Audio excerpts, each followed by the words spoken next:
Good morning friends. चलो आगे बढ़ते हैं जीवन में एक नए टॉपिक के साथ। Standard 12 chapter 1 electric charges and fields, उसमें आज हम करने वाले हैं प्रीवियस ईयर्स नीट एएमटी और एम्स के क्वेश्चंस। बरोबर है, वन बाय वन एमसीक्यू हम सॉल्व करेंगे, लेकिन इससे पहले आपको ये चैप्टर के पूरे कॉन्सेप्ट क्लियर होने चाहिए, सभी फार्मूलाज क्लियर होनी चाहिए, थियरीज क्लियर होनी चाहिए, तभी आप ये सॉल्व कर पाओगे। बराबर है।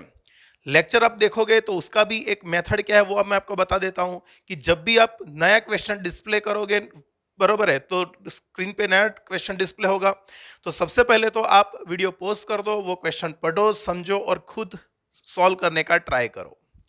जो हो जाता है आपसे तो फिर उसको टैली करके, आंसर टैली करके आगे बढ़ सकते हो, बराबर, फॉरवर्ड कर सकते हो। लेकिन मानो कि आपको वो क्वेश्चन नहीं आ रहा है तो वीडियो को आगे प्ले करें और फिर उसको देख सकते हो आप, बराबर, सॉल्यूशन। चलो बिना टाइम लूज किए हम आगे बढ़ते हैं। पढ़ो। Point charges, 1 minute. Point charges plus Q, plus 4q, minus Q and plus 4q are kept on x axis at point x is equal to 0, x is equal to a and x is equal to 2a respectively. Then what are the options? Only minus q is in stable equilibrium, none of the charges in equilibrium, all the charges are in unstable equilibrium, all the charges are in stable equilibrium. Okay. भाई देखो, equilibrium क्या होता है कि जब total force या resultant force on each charge is zero or any charge is zero, it is called the equilibrium. Okay, तो what is the situation? Okay, तो देखो यहां पे कौन कौन से चार्ज थे। एक था plus 4q, next is minus q, यहां पे कौन सा चार्ज था, माइनस q था, और यहां पे कौन सा चार्ज है, फिर से plus 4q. It is located at x is equal to 0, this is at x is equal to a, and this is at x is equal to 2a. It means this distance is a and this distance is 2a. So we can say that this is also a, right? Now we have to check the equilibriums of all charges. देखो सबसे पहले तो चीज consider कर लो, यहां पर सबसे पहले एक चीज कंसीडर कर लो, यहां पर माइनस क्यू को बोला है तो माइनस क्यू तो इक्विलिब्रियम में है, क्योंकि माइनस क्यू पे फोर्स कौन कौन लगाएगा भाई, माइनस क्यू पे प्लस 4q फोर्स लगाएगा, दूसरा ये प्लस 4q लगाएगा, दोनों का डिस्टेंस भी सेम है ए, दोनों के चार्जेस भी सेम है, मतलब इसका रिजल्टेंट फोर्स तो जीरो होगा। Okay, so we can say that minus Q is in equilibrium, minus Q is in equilibrium. तो आपका फर्स्ट ऑप्शन बैठेगा minus Q is in equilibrium, stable equilibrium. 1 minute, लेकिन आगे एक वर्ड यूज किया है, कौन सा, ओनली। जो ओनली यूज किया है मतलब क्या कि सिर्फ माइनस क्यू इक्विलिब्रियम में है, बाकी के नहीं है, तो बाकी के बारे में तो हमने सोचा भी नहीं है, तो हम बाकी के चार्जेस के लिए हम यहां पे सोच लेते हैं। चलो भाई, इस पे तो रिजल्टेंट फोर्स जीरो ही जीरो है। अभी इसकी बात करेंगे तो let's take the resultant force on plus 4q। Okay, तो इस पे कौन कौन फोर्स लगाएगा, इस पे ये भी लगाएगा, ये भी लगाएगा, ये उसको रिपेल करेगा, ये उसको अट्रैक्ट करेगा, बराबर है, तो डायरेक्शन दोनों की ऑपोजिट होगी। ये कितना फोर्स लगाएगा, तो फॉर्मूला यूज करते हैं K Q1 Q2 upon R square, K Q1 Q2 upon R square. ये कितना फोर्स लगाएगा, K Q1 Q2 upon R square. देखो तो Q1 Q2 और दोनों के बीच का डिस्टेंस ये है ना। ओके, तो ये 4 निकल गया एक, तो यहां पे हो जाएगा 4kq square upon a square, यहां पर भी हो जाएगा -4kq square upon a square. So the resultant force is 0। Okay, so we can say that the resultant force on each charge is 0, मतलब all charges are in equilibrium, but there are 2 types of equilibrium. हाँ, equilibrium के कितने types हैं, 2 type होते हैं। कौन कौन से, एक स्टेबल और दूसरा अनस्टेबल। स्टेबल किसको बोलते हैं, अनस्टेबल किसको बोलते हैं, वो मैं आपको बता देता हूं। देखो, इक्विलिब्रियम का मतलब क्या, रिजल्टेंट फोर्स 0 होगा 100%, लेकिन स्टेबल का मतलब क्या कि मान लो कि आपका ये चार्ज है वो अभी इक्विलिब्रियम में है, ये इक्विलिब्रियम में है, और मैं उसको उसकी इक्विलिब्रियम पोजीशन से थोड़ा डिफ्लेक्ट करूंगा कोई एक डायरेक्शन में, ये या ऊपर या नीचे। मान लो कि हमने जब डिफ्लेक्ट करके उसको छोड़ दिया और वो अपनी ओरिजिनल पोजीशन में वापस आ गया, तो वो होगा स्टेबल इक्विलिब्रियम। लेकिन जब हम उसको रिलीज करेंगे और वो वापस यहां पे नहीं आएगा तो वो होगा अनस्टेबल इक्विलिब्रियम। क्लियर हुआ कि नहीं? तो चलो ट्राई करके देख लेते हैं। तो भाई इसको हम यहां पे लाएंगे। भाई जब ये इसको मैंने यहां पे लाया तो इसका डिस्टेंस कम हो गया। माइनस क्यू सपोज आपका यहां पे आया तो इससे डिस्टेंस कम हो गया, इससे डिस्टेंस ज्यादा हो गया, तो इसका अट्रैक्शन फोर्स ज्यादा हो जाएगा इसके अट्रैक्शन फोर्स से। सो the resultant force on minus Q will be towards plus 4q on left side, right? Okay, तो ये इसको चिपक जाएगा अंदर जाके, तो वापस अपनी ओरिजिनल पोजीशन पे नहीं आएगा। मतलब दिस वाज अनस्टेबल इक्विलिब्रियम। कौन सा इक्विलिब्रियम था? Unstable equilibrium. क्लियर हो गया? So all the charges are in unstable equilibrium. वो सही आंसर आपका बैठेगा, आपको ठीक से देखना है। क्लियर हो गया? चलो आगे बढ़ते हैं। The given figure gives electric field lines of force due to two charges Q1 and Q2. What are the sign of two charges? भाई हमने पढ़ा था the field lines of positive charge are radially outward, single charge, and for negative charge they are radially inward. देखो यहाँ पे एक Q1 charge है, दूसरा Q2 चार्ज है, दोनों की फील्ड लाइन अंदर एंटर हो रहे हैं। Entering field line shows negative charge, तो ये कौन होगा? आपका नेगेटिव होगा, ये भी आपका नेगेटिव होगा। So both Q1 and Q2 are negative, right? Third one, a charge Q is placed at the center of the line joining two equal charges. Okay, but two equal charges are plus Q, another is also plus Q. Now the small q charge is placed at the midpoint, at the center of the line joining two charges. चलो मान लेते कि ये आपका distance था, वो है 2a, तो ये डिस्टेंस आपका ये हो गया, ये डिस्टेंस आपका ये हो गया। The system of three charges will be in equilibrium if the q is equal to, मैं समझो यहां पे आपको क्या बोला है? प्लस q इक्विलिब्रियम में है। प्लस क्यू, भाई देखो दोनों साइड सेम चार्ज है, डिस्टेंस सेम है, तो आप बीच में कोई भी रखो वो तो इक्विलिब्रियम में रहने ही वाला है। लेकिन कौन? तो पूरा सिस्टम इक्विलिब्रियम में है। उसका मतलब क्या होगा कि आप कोई भी चार्ज ले लो उस पे रिजल्टेंट फोर्स जीरो ही होगा। तो इस पे हम रिजल्टेंट जीरो लगे तो कोई कंक्लूजन नहीं निकलेगा, क्योंकि दोनों सेम एक दूसरे को नलिफाई कर देंगे।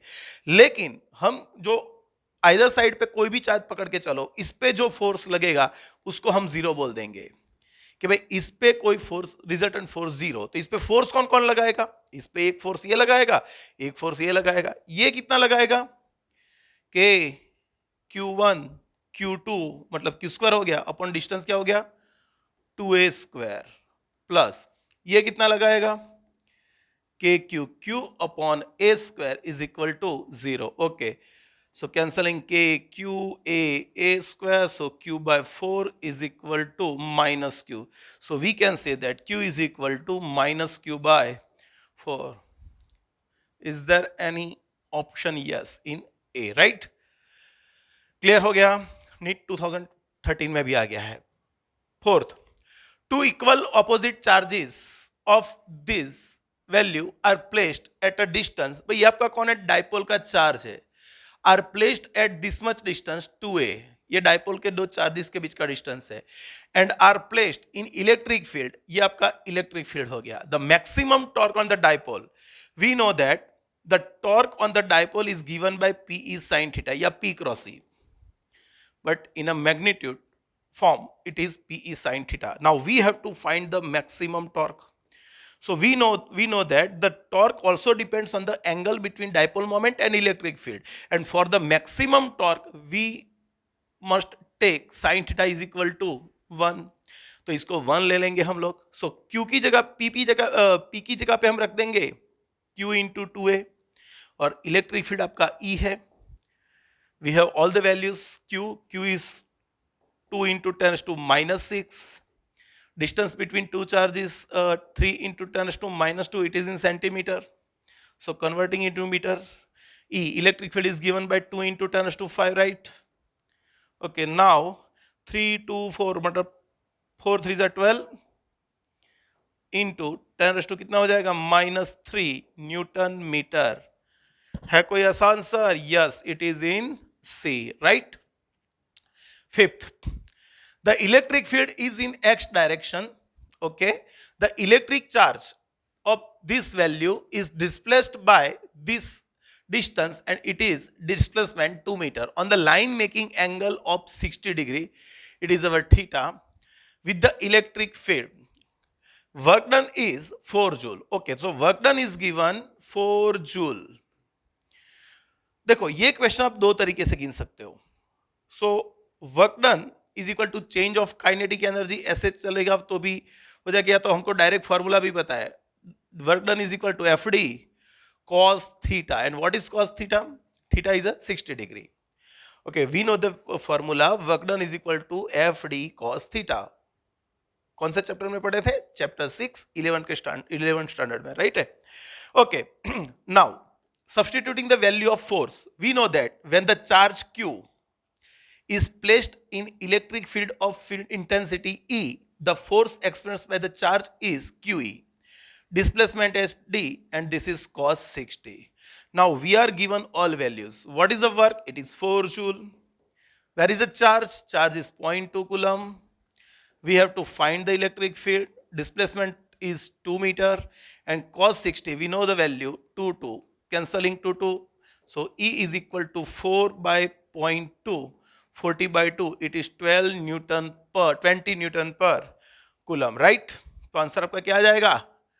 आंसर बैठ गया आपका डी. बराबर है. Next, what is the relation between electric field E and the distance E, distance r, where r is the distance from the centre of dipole. चलो हमने दो फॉर्मूले पढ़े, बट डायपोल की एक्सिस पे इलेक्ट्रिक फील्ड का फॉर्मूला क्या पढ़ा? 2kp. वेरी लॉन्ग डिस्टेंस हमने पढ़ा था, are is greater then 2a के लिए. बराबर है. ओके, तो ये हो गया अपॉन आर क्यूब. और उसकी इक्वेटोरियल लाइन पे, परपेंडिकुलर बाइसेक्टर लाइन पे क्या था फॉर्मूला?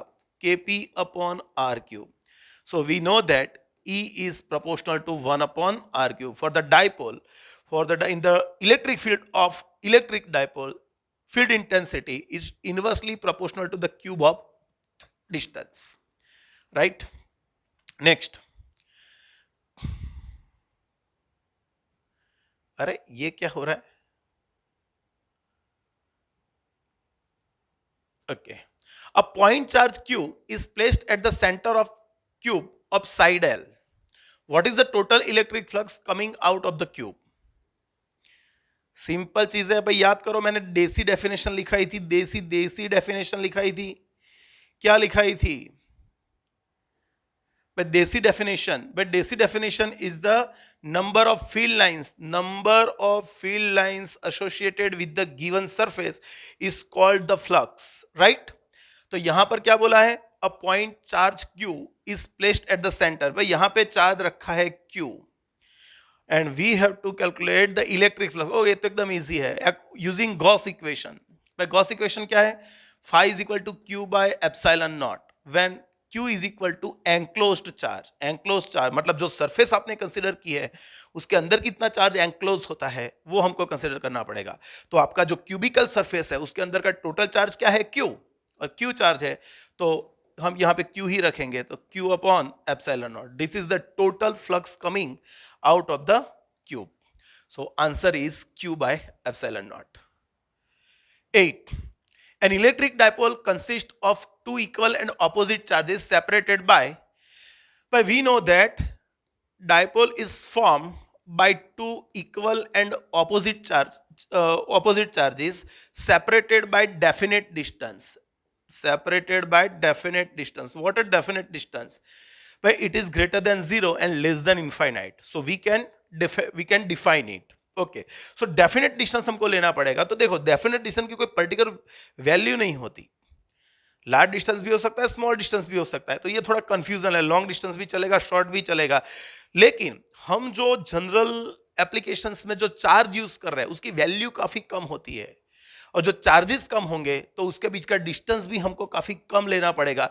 तब हमको कुछ कैलकुलेटिव वैल्यू मिलेगी. किसकी? डायपोल मोमेंट की. इसीलिए हमको जो डिस्टेंस लेना पड़ेगा वो शॉर्ट डिस्टेंस लेना पड़ेगा. क्या लेना पड़ेगा? Short distance. This will be more appropriate option. बराबर है.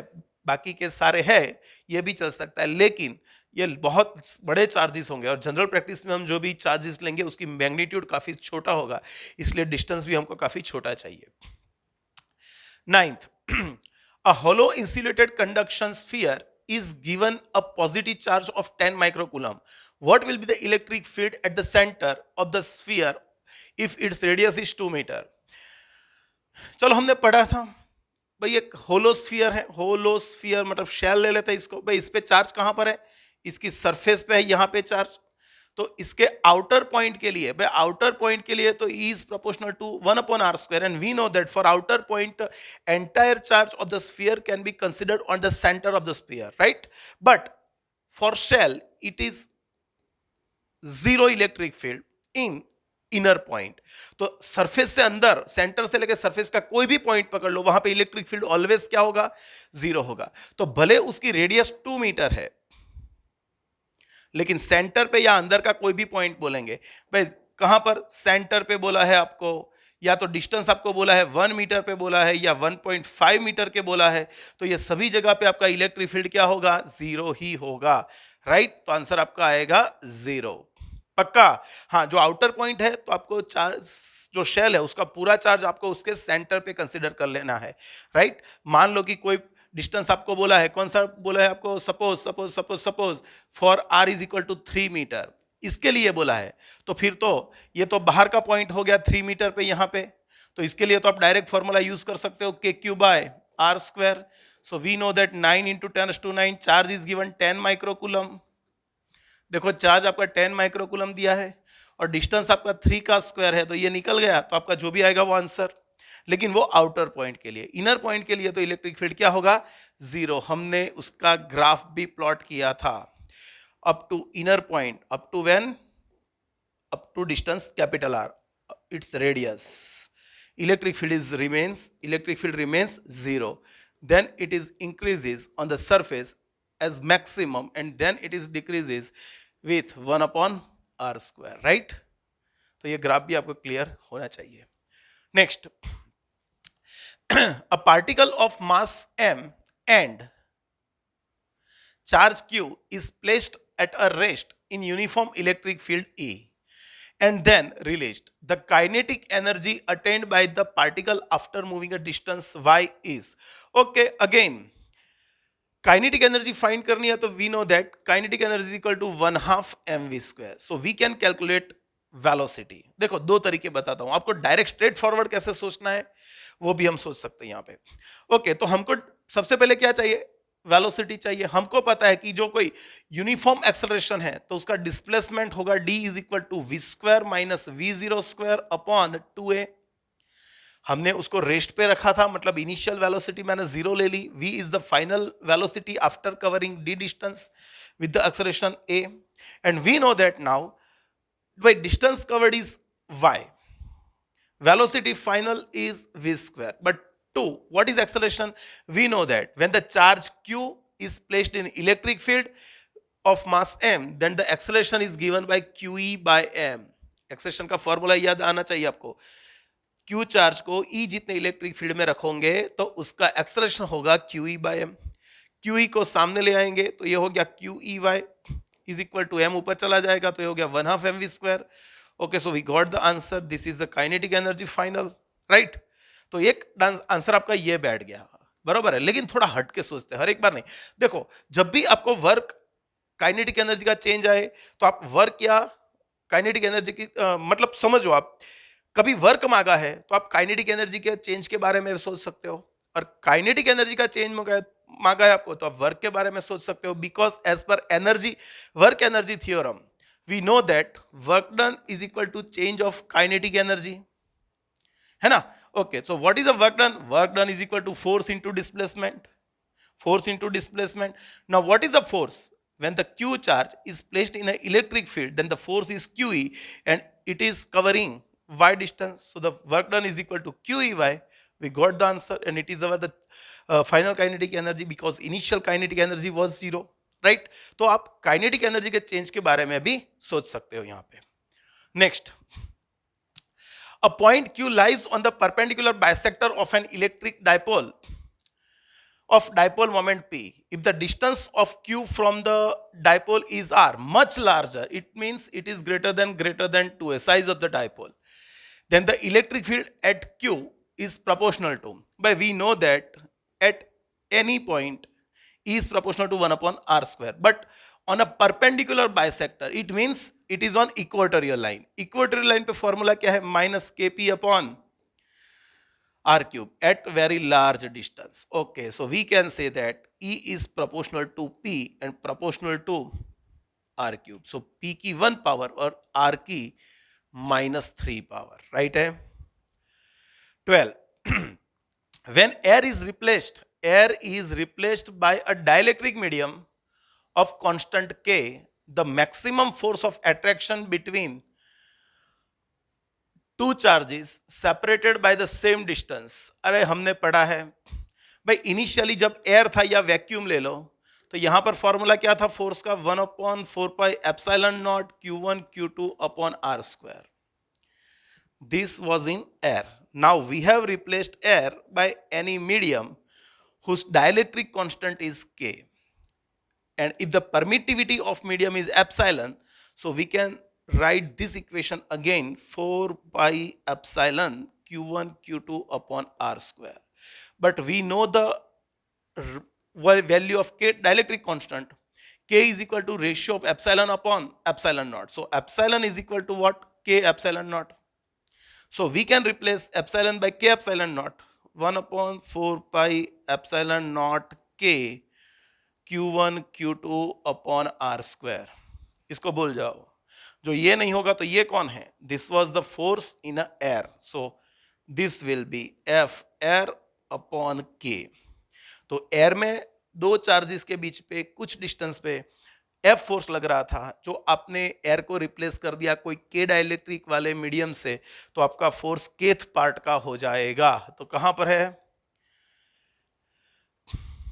इंक्रीजेस डिक्रीजेस, ये रहा डिक्रीजेस, K⁻⁻1 टाइम डिक्रीज हो जाएगा फोर्स. बरोबर है? क्लियर? आगे 13. Electric field at the centre O of semicircle of radius A having linear charge density lambda is given by. अभी देखो ये जो क्वेश्चन है उसका थोड़ा बैकग्राउंड देख लेते हैं. हमने पढ़ा था कि कोई वायर है, वायर, और उस पे लीनियर चार्ज डेंसिटी कितनी है? लैम्बडा. तो उसकी एक्सिस से r डिस्टेंस पे हमने इलेक्ट्रिक फील्ड पढ़ा था, E is equal to lambda upon 2 pi epsilon naught into 1/r. ये हमने फॉर्मूला पढ़ा था वायर के लिए. बरोबर है? लेकिन यहां पे हमको क्या बोला है कि भाई यहां पे कोई वायर नहीं है, it is a semi circular arc और semi circular linear charge distribution. Okay, तो हम एक जनरल फॉर्मूला यूज करते हैं. देखो ये वैसे तो आपको मैं फॉर्मूला दे दूंगा, लेकिन थोड़ा यहां पे समझाने का आपको ट्राई करता हूं. समझो ये काम का है, इसको मैं थोड़ा रब कर देता हूं, इसकी कोई जरूरत नहीं है. समझना ध्यान से. चलो मैं मान लेता हूं कि एक आर्क है, सेमी, बस सर्कल एक आर्क ही है. सर्कल एक आर्क है, कितने एंगल वाला? 360 डिग्री एंगल वाला, 2 पाई रेडियन वाला. सेमी सर्कल भी आर्क ही होगा, 180 डिग्री वाला. लेकिन हम यहां पे कोई भी आर्बिट्रेरी एंगल ले लेते हैं. चलो मैंने एक आर्क ले लिया, ये जो आर्क है वो यहां पे टोटल एंगल बना रहा है थीटा. ये टोटल एंगल क्या बना रहा है? थीटा. इसको फाई भी लिख सकते हो, फाई लिखना है तो फाई लिख सकते हो. चलो ना भाई मैं इसको फाई लिख देता हूं. ये आपका टोटल एंगल है फाई, और आपको यहां पर पूरा चार्ज है, यहां पर चार्ज है, और चार्ज की लीनियर डेंसिटी क्या है? लैम्बडा जितनी है. यहां पर चार्ज की लीनियर डेंसिटी कितनी है? लैम्बडा जितनी है. और उसके कारण आपको उसके सेंटर पे इलेक्ट्रिक फील्ड फाइंड करना है, सेंटर पे. चलो क्या करेंगे भाई? देखो तो यहां पे कोई भी स्मॉल एलिमेंट लो, उससे डिस्टेंस सेम होगा. कितना? उसकी रेडियस जितना. भाई उसका डिस्टेंस रेडियस जितना होगा, लेकिन मान लो कि मैं यहां पे कोई स्मॉल एलिमेंट कंसीडर करता हूं जिसका चार्ज है dq, तो यहां पर वो इलेक्ट्रिक फील्ड प्रोड्यूस करेगा ये डायरेक्शन में, है ना? ये डायरेक्शन में करेगा. यहां पर जो एलिमेंट होगा वो ये करेगा. मतलब इलेक्ट्रिक फील्ड की डायरेक्शन यहां पे चेंज होती जाएगी. तो हम डायरेक्टली तो नहीं गिन सकते यहां पे, तो हम क्या करेंगे? हम यहां पे इंटीग्रेशन करके आंसर लाने का ट्राई करेंगे. तो मैं सबसे पहले क्या करता हूं कि यहां पर एक स्मॉल एलिमेंट कंसीडर कर लेता हूं. ये एलिमेंट, सपोज ये एलिमेंट जो है, ये एलिमेंट उसकी लेंथ है dl. उस पे चार्ज है डी क्यू, और उसने ये जो एंगल बनाया वो एंगल है डी थीटा। ये एंगल क्या है? D theta. और उसका एक्स एक्सिस के साथ जो एंगल है वो आपका थीटा है। क्लियर हो गया? पक्का? तो इसके कारण यहां पे इलेक्ट्रिक फील्ड होगा ये डायरेक्शन में डीई। इसके कारण हमको पता है हाँ ये पॉजिटिव चार्ज होगा। सपोज मान लो कि ये पॉजिटिव चार्ज है, तो यहां से इलेक्ट्रिक फील्ड यहां से ऑपोजिट ये डायरेक्शन में होगा, अवे डायरेक्शन में। तो ये एंगल आपका थीटा होगा, तो ये एंगल भी आपका थीटा होगा। तो इसके दो कंपोनेंट हो जाएंगे, एक डीई कॉस थीटा और दूसरा ये डायरेक्शन का हो जाएगा डीई साइन थीटा। राइट है? पक्का? तो यहां पे इसके कारण, ये पूरे आर्क के कारण नहीं, ये स्मॉल एलिमेंट है उसके कारण यहां पे इलेक्ट्रिक फील्ड ये डायरेक्शन में होगा, और उसका वैल्यू होगा क्या? डीई वैल्यू होगा, और उसका angle minus cos theta minus sine theta. Because कौन सा क्वाड्रेंट है? थर्ड क्वाड्रेंट है। थर्ड क्वाड्रेंट में कॉस साइन दोनों नेगेटिव आएंगे। चलो इलेक्ट्रिक फील्ड क्या होगा भाई? इलेक्ट्रिक फील्ड का फॉर्मूला तो हमको पता है, के क्यू बाय आर स्क्वायर। ये स्मॉल एलिमेंट जो है, स्मॉल एलिमेंट उसका यहां से डिस्टेंस कितना, रेडियस जितना, तो उसका चार्ज का मैग्नीट्यूड कितना, डी क्यू, डिस्टेंस आर, तो वैल्यू हो गई के क्यू बाय आर स्क्वायर। और ये हो गया minus cos theta minus sine theta. पर डी क्यू नहीं चलेगा, हमको तो यहां पे डीएल और थीटा के फॉर्म में लाना पड़ेगा, है ना? तो हमको पता है डी क्यू। डी क्यू मतलब क्या? ये स्मॉल एलिमेंट में कितना चार्ज है। लीनियर चार्ज डेंसिटी लैम्बडा का क्या मतलब होता है? Per unit length. Per unit length charge कितना, लैम्बडा जितना। तो डीएल लेंथ में चार्ज कितना, लैम्बडा इंटू डीएल। राइट? और ये हो गया minus cos theta minus sine theta. DL भाई ये कौन है? आर्क है। एंड हमको पता है कि arc is equal to radius into angle. Arc is equal to radius into angle. तो यहां पे रख देंगे, तो K lambda r d theta upon r square, bracket में लिखेंगे तो minus cos theta minus sine theta. Right? Okay, चलो यहां पर एक आर कैंसिल कर देंगे, तो ये आपका हो गया के लैम्बडा अपॉन आर। इसमें से माइनस कॉमन ले लेता हूं मैं। ओके, तो माइनस मैंने बाहर ले लिया, तो यहां पे हो गया कॉस थीटा, यहां पे हो गया साइन थीटा, और आपका ये डी थीटा है वो मैं पीछे लिख देता हूं। So this is the small electric field. This is the small electric field due to this element. लेकिन आपको पूरे आर्क के लिए ये गिनना है, तो आप सबसे पहला एलिमेंट यहां पे लोगे, फिर दूसरा, तीसरा, चौथा, ऐसा करते करते लास्ट एलिमेंट जो आपका आएगा वो कितने एंगल पे आएगा? 5 एंगल पे आएगा। तो आपको जो टोटल इंटीग्रेशन करना है, टोटल इलेक्ट्रिक फील्ड चाहिए, तो आप करेंगे माइनस के लैम्बडा अपॉन आर। इंटीग्रेशन कहां से कहां तक? जब आपका फर्स्ट एलिमेंट यहां पे होगा तो एंगल होगा 0 डिग्री, और फाइनल यहां पे होगा तो आपका एंगल होगा 5। ओके, और इसका इंटीग्रेशन करना पड़ेगा cos theta sine theta into D theta. Right? Okay, तो माइनस के लैम्बडा अपॉन आर, इसका इंटीग्रेशन कर दोगे तो कॉस का हो जाएगा साइन थीटा, और साइन का हो जाएगा minus cos theta 0 to 5। Minus अंदर मल्टीप्लाई कर देंगे, बरोबर है? तो ये, चलो एक काम करते हैं, पहले वैल्यूज रख देते हैं। पहले ये हो जाएगा साइन 5, है ना? साइन 5 माइनस कॉस 5 माइनस, यहां पे 0 रखोगे तो 0, और यहां पे 0 रखोगे तो -1 हो गया। ये माइनस मैंने बाहर रखा है, तो माइनस के लैम्बडा अपॉन आर, ये हो गया आपका साइन 5, और ये हो गया आपका 1 माइनस कॉस 5। देखो तो minus cos 5 minus minus 1 plus 1 हो जाएगा ये, और ये माइनस अंदर मल्टीप्लाई कर दो तो भी चलेगा, नहीं करोगे तो भी एक फॉर्मूला तो बन ही गया है। ये हो गया माइनस साइन 5, और यहां पे कॉस 5 -1। देखो ये यूनिवर्सल फॉर्मूला हो गया। मान लो कि आपका आर्क अभी सेमी सर्कुलर है, भाई सेमी सर्कुलर होगा तो सेमी सर्कल के लिए हम क्या कंसीडर कर लेंगे? फॉर सेमी सर्कल फाई हम क्या ले लेंगे? 180 डिग्री ले लेंगे। जो 180 डिग्री ले लेंगे यहां पे, तो साइन 180 डिग्री वो तो क्या हो गया? 0। कॉस 180 डिग्री -1 माइनस माइनस -1 -2 हो जाएगा, तो आपका इलेक्ट्रिक फील्ड हो जाएगा 2 के लैम्बडा अपॉन आर। वैसे नेगेटिव आएगा, क्योंकि मान लो कि इसको आप यहां पे करोगे तो आपकी रिजल्टेंट डायरेक्शन रिजल्टेंट डायरेक्शन आपकी नीचे आएगी, इसलिए नेगेटिव आ रहा है। ओके, इसको लैम्बडा के फॉर्म में लिखना है तो 2k की जगह आपके 1/4 pi epsilon naught lambda by r. तो इसको सिंप्लीफाई कर दोगे तो आपका आंसर यही बैठ जाएगा। क्लियर? समझो, फिर से एक बार देखो, समझने का बिल्कुल ट्राई करो। मान लो कि ये मैंने यूनिवर्सल फॉर्मूला बता दिया। मान लो कि ये आर्क है वो आपका 60 डिग्री का है, 180 डिग्री का है, 120 डिग्री का है, 90 डिग्री का है, तो आपको सिर्फ यहाँ पे एंगल चेंज करने पड़ेंगे।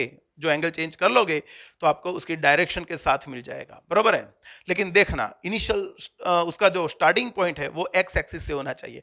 जो यहाँ पे होगा तो डायरेक्शन चेंज हो जाएगी, वैल्यू सेम रहेगी लेकिन डायरेक्शन फिर चेंज हो जाएगी। इसको ध्यान में रखना। चलो आगे बढ़ते हैं। इसको पहले थोड़ा सेव कर लेते हैं, इसको पहले थोड़ा सेव कर लेते हैं, तभी ठीक बैठेगा। Next, a charge q is situated at the corner of a cube. The electric flux passes through all 6 faces of the cube is, अरे यार सिंपल है, बट सभी फेसिस में से पूछा है। देखो हमने यहाँ पे q चार्ज रखा तो इसने जो फील्ड लाइंस निकाली वो सभी तरफ स्प्रेड हुई, ये डायरेक्शन सब डायरेक्शन में जा रही है। So the total flux phi is equal to using Gauss equation, Gauss law क्या है भाई, टोटल चार्ज एनक्लोज्ड, वो तो Q है आपका, कैपिटल Q लिख सकते हैं यहाँ पे, अपॉन एप्सिलॉन नॉट। तो ये टोटल चार्ज हो गया। अरे सॉरी, यहां पर कॉर्नर पे रखना है। ओके, हमने ये सेंटर पे रखा है, वो गलत है थोड़ा, वो गलत है थोड़ा। हमको यहां पे रखना है, उसके कॉर्नर पे रखना है। समझो ध्यान से। तो फिर ये आपका एक क्यूब है और आपने यहां पे चार्ज रखा, यहां पर रख दिया सपोज क्यू चार्ज। चलो, इसने जो फील्ड लाइंस निकाली वो फील्ड लाइंस ऐसे गई, ऐसे गई, ऐसे गई, ऐसे गई, सब डायरेक्शन में जाएंगी। देखो याद रखो, जब भी फ्लक्स की बात आए ना ऐसा चार्ज से, तो आप फील्ड लाइंस सोचो, डीसी डेफिनेशन। तो यहां से टोटल फील्ड लाइंस कितनी निकली, टोटल फील्ड लाइंस कितनी निकली, टोटल फील्ड लाइंस कितनी निकली, तो यहां पे लिखेंगे total field lines. Field lines मतलब वही हो गया अपना फ्लक्स। तो भाई इसमें से टोटल फ्लक्स कितना निकला, टोटल फ्लक्स निकला Q बाय एप्सिलॉन नॉट। लेकिन ये सारा का सारा फ्लक्स इसी क्यूब में नहीं आ रहा है, थोड़ा यहां पर भी जा रहा है, वैसे भी जा रहा है, अलग अलग डायरेक्शन में जा रहा है। तो हमको सबसे पहले क्या करना पड़ेगा, गॉस लॉ अप्लाई करने के लिए जो चार्ज आपको दिया है उसको सबसे पहले एंक्लोज करना पड़ेगा।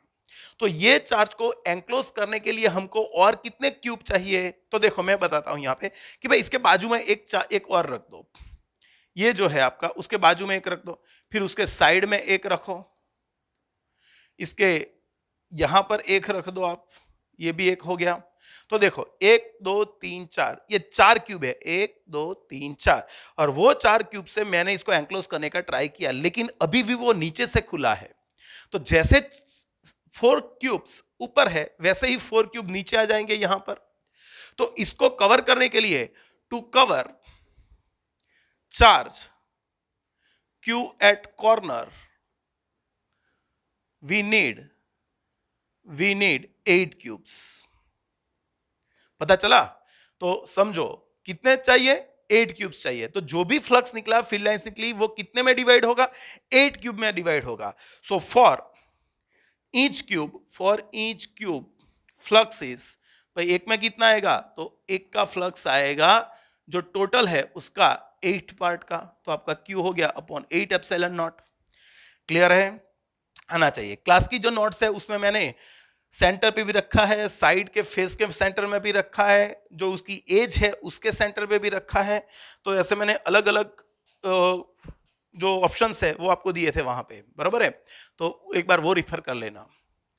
15, a point charge Q microcoulomb is placed at the center of cube, the flux coming out from each face। अरे सिंपल है यार, अभी आपने फिर से चार्ज कहां पे रखा, आपने चार्ज फिर से कहां पे रखा, उसके सेंटर पे। So total flux coming out of the cube is, total flux, total is equal to Q by epsilon naught, Gauss equation, total charge enclose is Q। लेकिन ये जो टोटल फ्लक्स निकला वो 6 फेस में डिवाइड होगा, और हमको ईच फेस पे पूछा है, ईच फेस। तो यहां पे इसका कितना पार्ट हो जाएगा, 6 पार्ट हो जाएगा, 6 एप्सिलॉन नॉट। right? 16.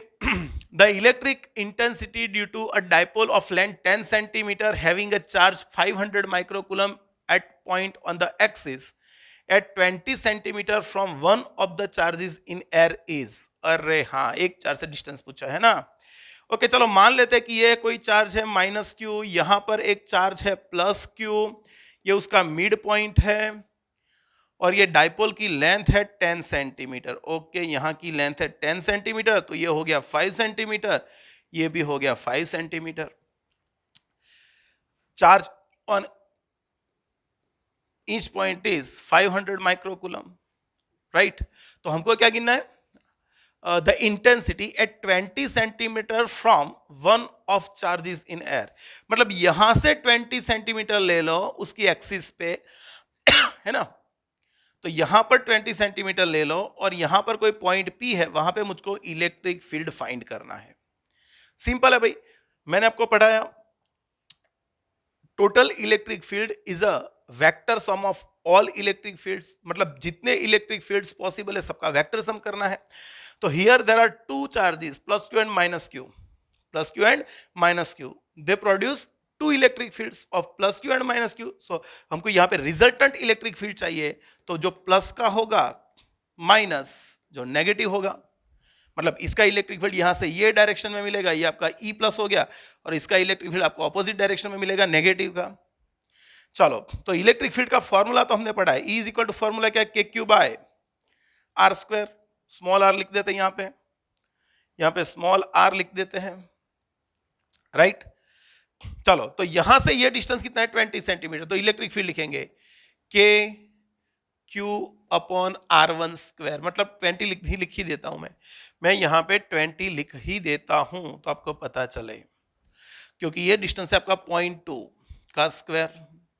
भाई 20 सेंटीमीटर है ना ये डिस्टेंस, तो 0.2 मीटर हो गया, प्लस लेकिन नेगेटिव चार्ज है इसलिए हम Q लिखेंगे यहाँ पे माइनस Q, और उसका डिस्टेंस होगा 0.3 का स्क्वायर. भैया 0.3 कैसे आया समझो, ये 20 सेंटीमीटर है, P पॉइंट का प्लस Q से डिस्टेंस 20 और माइनस Q से डिस्टेंस 30 हो गया.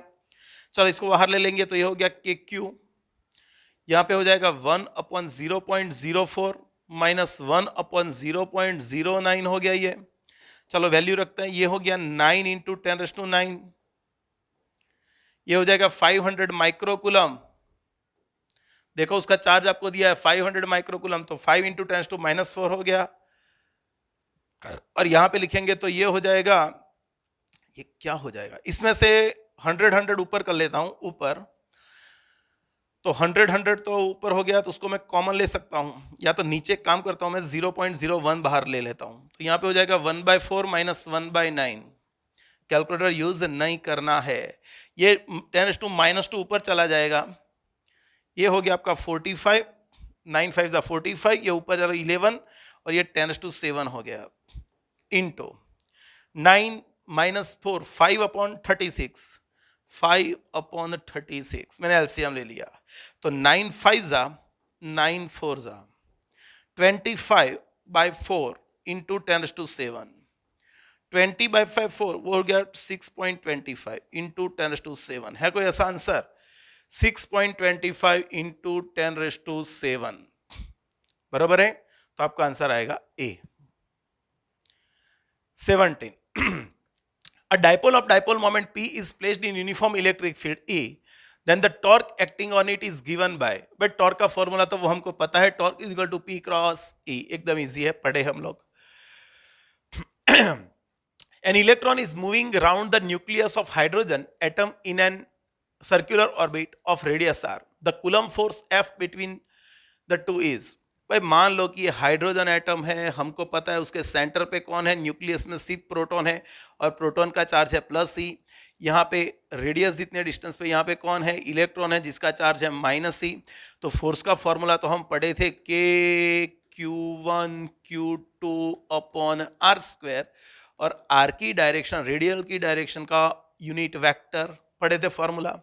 चलो तो ये हो गया माइनस के E square upon r square, और ये आ गया.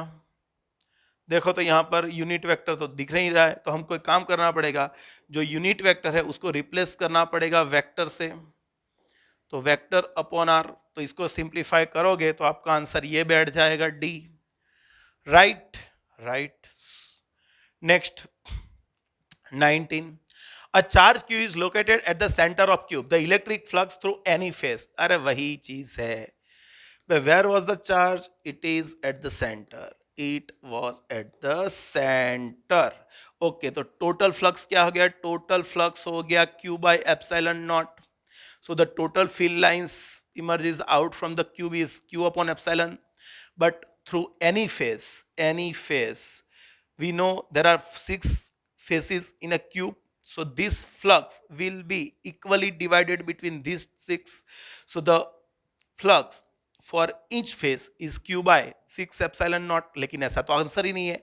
तो ये तो सिर्फ गौर करना है। यहाँ पे देखो ऊपर नीचे 4 पाई से मल्टीप्लाई कर दो, 4 पाई से मल्टीप्लाई कर दो तो आपका आंसर बैठ जाएगा ये, कुछ है नहीं, इतना बड़ा टिस्ट नहीं माना जाएगा इसको। 20, a square surface of side L meters, L M enters नहीं है, L meters है, is in the plane of the paper. A uniform electric field is E, also in the plane of the paper is limited only of lower half, मतलब यहाँ पे electric field नहीं है, सिर्फ lower half पे electric field है। Okay, of the square surface the electric flux in SI unit associated with the surface is, भाई flux गिनना है, देखो दो तरीके से गिन सकते हो, एक डायरेक्टली, एक कैलकुलेशन से। एक तो पढ़ेंगे ई ए कॉस थीटा, पढ़ा है। चलो हमको पता है कि इलेक्ट्रिक फील्ड ये डायरेक्शन में है और जो स्क्वायर है उसका एरिया वेक्टर, भाई एरिया वेक्टर उसके प्लेन को परपेंडिकुलर होगा, मतलब यहां पे दोनों के बीच का एंगल क्या होगा? 90 डिग्री होगा। तो यहां पे 90 डिग्री रखेंगे तो E A cos 90 it will be 0। Clear हो गया? तो आपका आंसर आ जाएगा बी 0।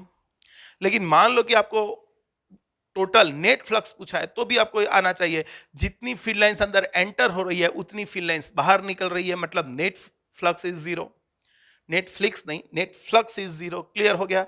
समझो आप चीज जो नेट फ्लक्स चाहिए कोई सरफेस को, तो उसके अंदर चार्ज एंक्लोज्ड होना जरूरी है। आप कोई सरफेस को इलेक्ट्रिक फील्ड में रखोगे लेकिन उसके अंदर चार्ज नहीं है तो भी उसका नेट फ्लक्स तो 0 ही होगा। हाँ, थोड़ा फ्लक्स एसोसिएटेड फ्लक्स बोलेंगे तो वो जितना पास हो रहा है वो आप ई ए कॉस थीटा से गिन सकते हो, लेकिन नेट फ्लक्स तो 0 ही आएगा। राइट है? चलो 21, an electric dipole of dipole moment P is kept in uniform electric field, the work done to give angular displacement of 90 degree। भाई मैंने आपको फॉर्मूला बताया था, when the electric dipole of dipole moment P is rotated in electric field of intensity E from its position θ1 to θ2, the work done is equal to PE cos θ1 minus cos θ2। Dipole को θ1 से θ2 position पे ले जाना है तो इतना work करना पड़ेगा। सो इनिशियली उस पर 0 डिग्री थी और फिर हमको उसको ले रहे 90 डिग्री पे, तो चलो यहाँ पे वैल्यूज रख देते हैं। PE ये आपका हो गया cos 0 degree minus cos 90 degree. cos 90 तो आपको पता है 0 होता है, तो और ये आपका 1 होता है, तो आंसर आ जाएगा PE। क्या है आंसर? तो सी आंसर आ गया आपका P। देखो 2013 नीट में आ गया, इतना easy MCQ। Next, 3 point charges plus q minus 2q and plus q are placed at the center at the point 0 a 0, मतलब y एक्सिस पे है 0 0 a, ओरिजिन पे है x एक्सिस पे a 0 0 respectively. The magnitude and the direction of electric dipole moment vector of this charge assembly are. देखो देख लेते हैं कि ये आपका कोऑर्डिनेट सिस्टम है, यहां पर आपका ओरिजिन है, यहां पर x एक्सिस और ये y एक्सिस। आपने माई प्लस क्यू चार्ज रखा इस पे, तो यहां पर है आपका प्लस क्यू चार्ज और ये आपका डिस्टेंस हो गया a, क्योंकि ये इसका पोजीशन वेक्टर है 0 a 0। दूसरा चार्ज आपने यहां पे रखा -2q, कहां पर रखा 0 0 0 पे, और एक चार्ज रखा जिसका नाम है प्लस q और वो आपने रखा a 0 0 पे, मतलब ये डिस्टेंस भी आपका a हो गया। तो यहां पे कितनी डायपोल बनी पहले तो वो डिसाइड करो। यहां पे कितनी डायपोल बनी? 2 डायपोल बनी, -q + q एक और एक -q + q ये। तो यहां पर एक डाइपोल मरी आपकी ये, जिसका मैग्नीट्यूड होगा Q इंटू 2a, लेकिन यहां पर आपका डिस्टेंस a है। सिमिलरली यहां पर भी आपका डिस्टेंस क्या है, a है, तो डाइपोल मोमेंट यहां पर भी यही बनी। एक डाइपोल मोमेंट ये बनी, एक डाइपोल मोमेंट ये बनी, दोनों का मैग्नीट्यूड सेम है, तो रिजल्टेंट आपको ये डायरेक्शन में मिलेगा 45 डिग्री पे, और उसका मैग्नीट्यूड चाहिए। So P resultant is equal to under root P1 square plus P2 square plus 2P1 P2 cos 90, दोनों के बीच का एंगल 90 है तो 0 हो जाएगा, तो ये हो गया √2P। लेकिन एक P कौन है, Q इंटू 2a, तो √2Q इंटू a, ये आपका रिजल्टेंट डाइपोल मोमेंट आ जाएगा। और कौन सी डायरेक्शन में, भाई 45 डिग्री पे आएगा। अंदर आंसर नहीं है, देखो ये आंसर रिपीट हो रहा है, नहीं ये रिपीट हो रहा है, अलोंग नहीं आएगा। 45 degree with positive x direction, ये गलती है यहां पे, बरोबर है, इसको करेक्शन कर देना। रूट आंसर वैल्यू तो इतना ही आएगा, लेकिन अलोंग x एक्सिस नहीं आएगा। रिजल्टेंट डाइपोल मोमेंट वो आएगा 45 डिग्री पे आएगा, रियल। चलो 23, a hollow cylinder has a charge q coulomb within it। Okay, कोई सिलेंडर है, उसके अंदर का चार्ज q है। If phi is the electric flux in unit of voltmeter, okay, associated with the curved surface is B। भाई इसमें से जितना भी फ्लक्स बाहर निकल रहा है, उसमें से ये जो B सरफेस है, जो उसकी कर्व्ड सरफेस होगी, कर्व्ड सरफेस, उसके साथ लिंक फ्लक्स कितना है, phi with the plane surface A in unit, okay, the flux linked with the A surface, हमको इसके साथ लिंक्ड फ्लक्स गिनना है। ओके भाई, मैं यहां पे लिखता हूं कि टोटल जो आपका सिलेंडर है, सिलेंडर के अंदर टोटल चार्ज क्या है, Q। तो यहां पे टोटल फ्लक्स कितना निकलेगा, तो टोटल फ्लक्स निकल गया Q बाय एप्सिलॉन नॉट। आपका चार्ज Q है, तो उसमें से देखो ऐसे जाएगा, ऐसे ऐसे ऐसे ऐसे अलग अलग डायरेक्शन में फ्लक्स जाएगा, है ना, फिर लाइंस, वही आपकी फ्लक्स है। तो ये अलग अलग डायरेक्शन में गया, लेकिन उसमें से सिर्फ इसके पास कितना आया वो हमको गिनना है। कर्व्ड सरफेस के साथ फ्लक्स कितना है, 5, वो हमको दिया हुआ है। ओके, तो इसका फ्लक्स में लिख सकते हैं भाई, ए के साथ फ्लक्स प्लस बी के साथ फ्लक्स और सी का फ्लक्स, ये सब मिला के इतना आ गया। लेकिन हम यहां पे देख सकते हैं कि जितना फ्लक्स ए के साथ लिंक होगा, उतना ही सी के साथ लिंक्ड होगा। ए का फ्लक्स और सी का फ्लक्स सेम ही होगा, तो यहां पे ये और ये दोनों सेम है, तो फाई सी की जगह पे मैं रिप्लेस कर दूंगा फाई ए प्लस बी का फ्लक्स। भाई फ्लक्स जो सरफेस बी है, उसके साथ कितना फ्लक्स लिंक्ड हुआ, फाई, तो ये हो गया आपका phi Q by epsilon naught total flux. So the 2 phi A is equal to Q by epsilon naught minus phi. Clear हो गया, तो phi A is equal to, इसको नीचे लाएंगे तो 1/2 Q by epsilon naught minus phi. कहां पर है ऐसा आंसर, ओके, तो आंसर मिल गया आपका A, right. Next, a thin conducting ring of radius r is given a charge plus q। Okay, इस पे टोटल चार्ज है plus q। the electric field at the center O of the ring due to the charge on the part AKB, इतना जो charge है AKB portion पे, उसका electric field है यहां पे E।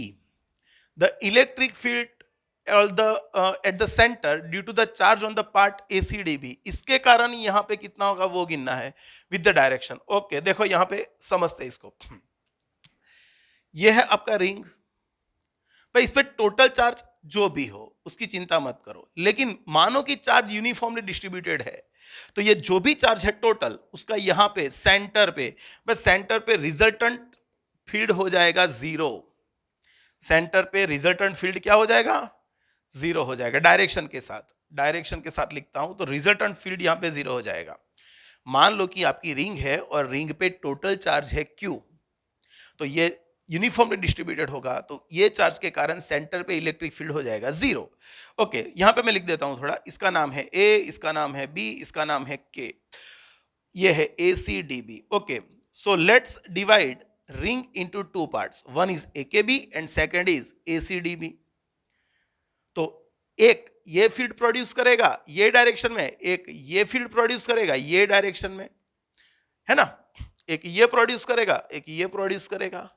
तो टोटल इलेक्ट्रिक फील्ड हो गया किसका किसका सम, AKB का जो AKB पोर्शन है उसका इलेक्ट्रिक फील्ड प्लस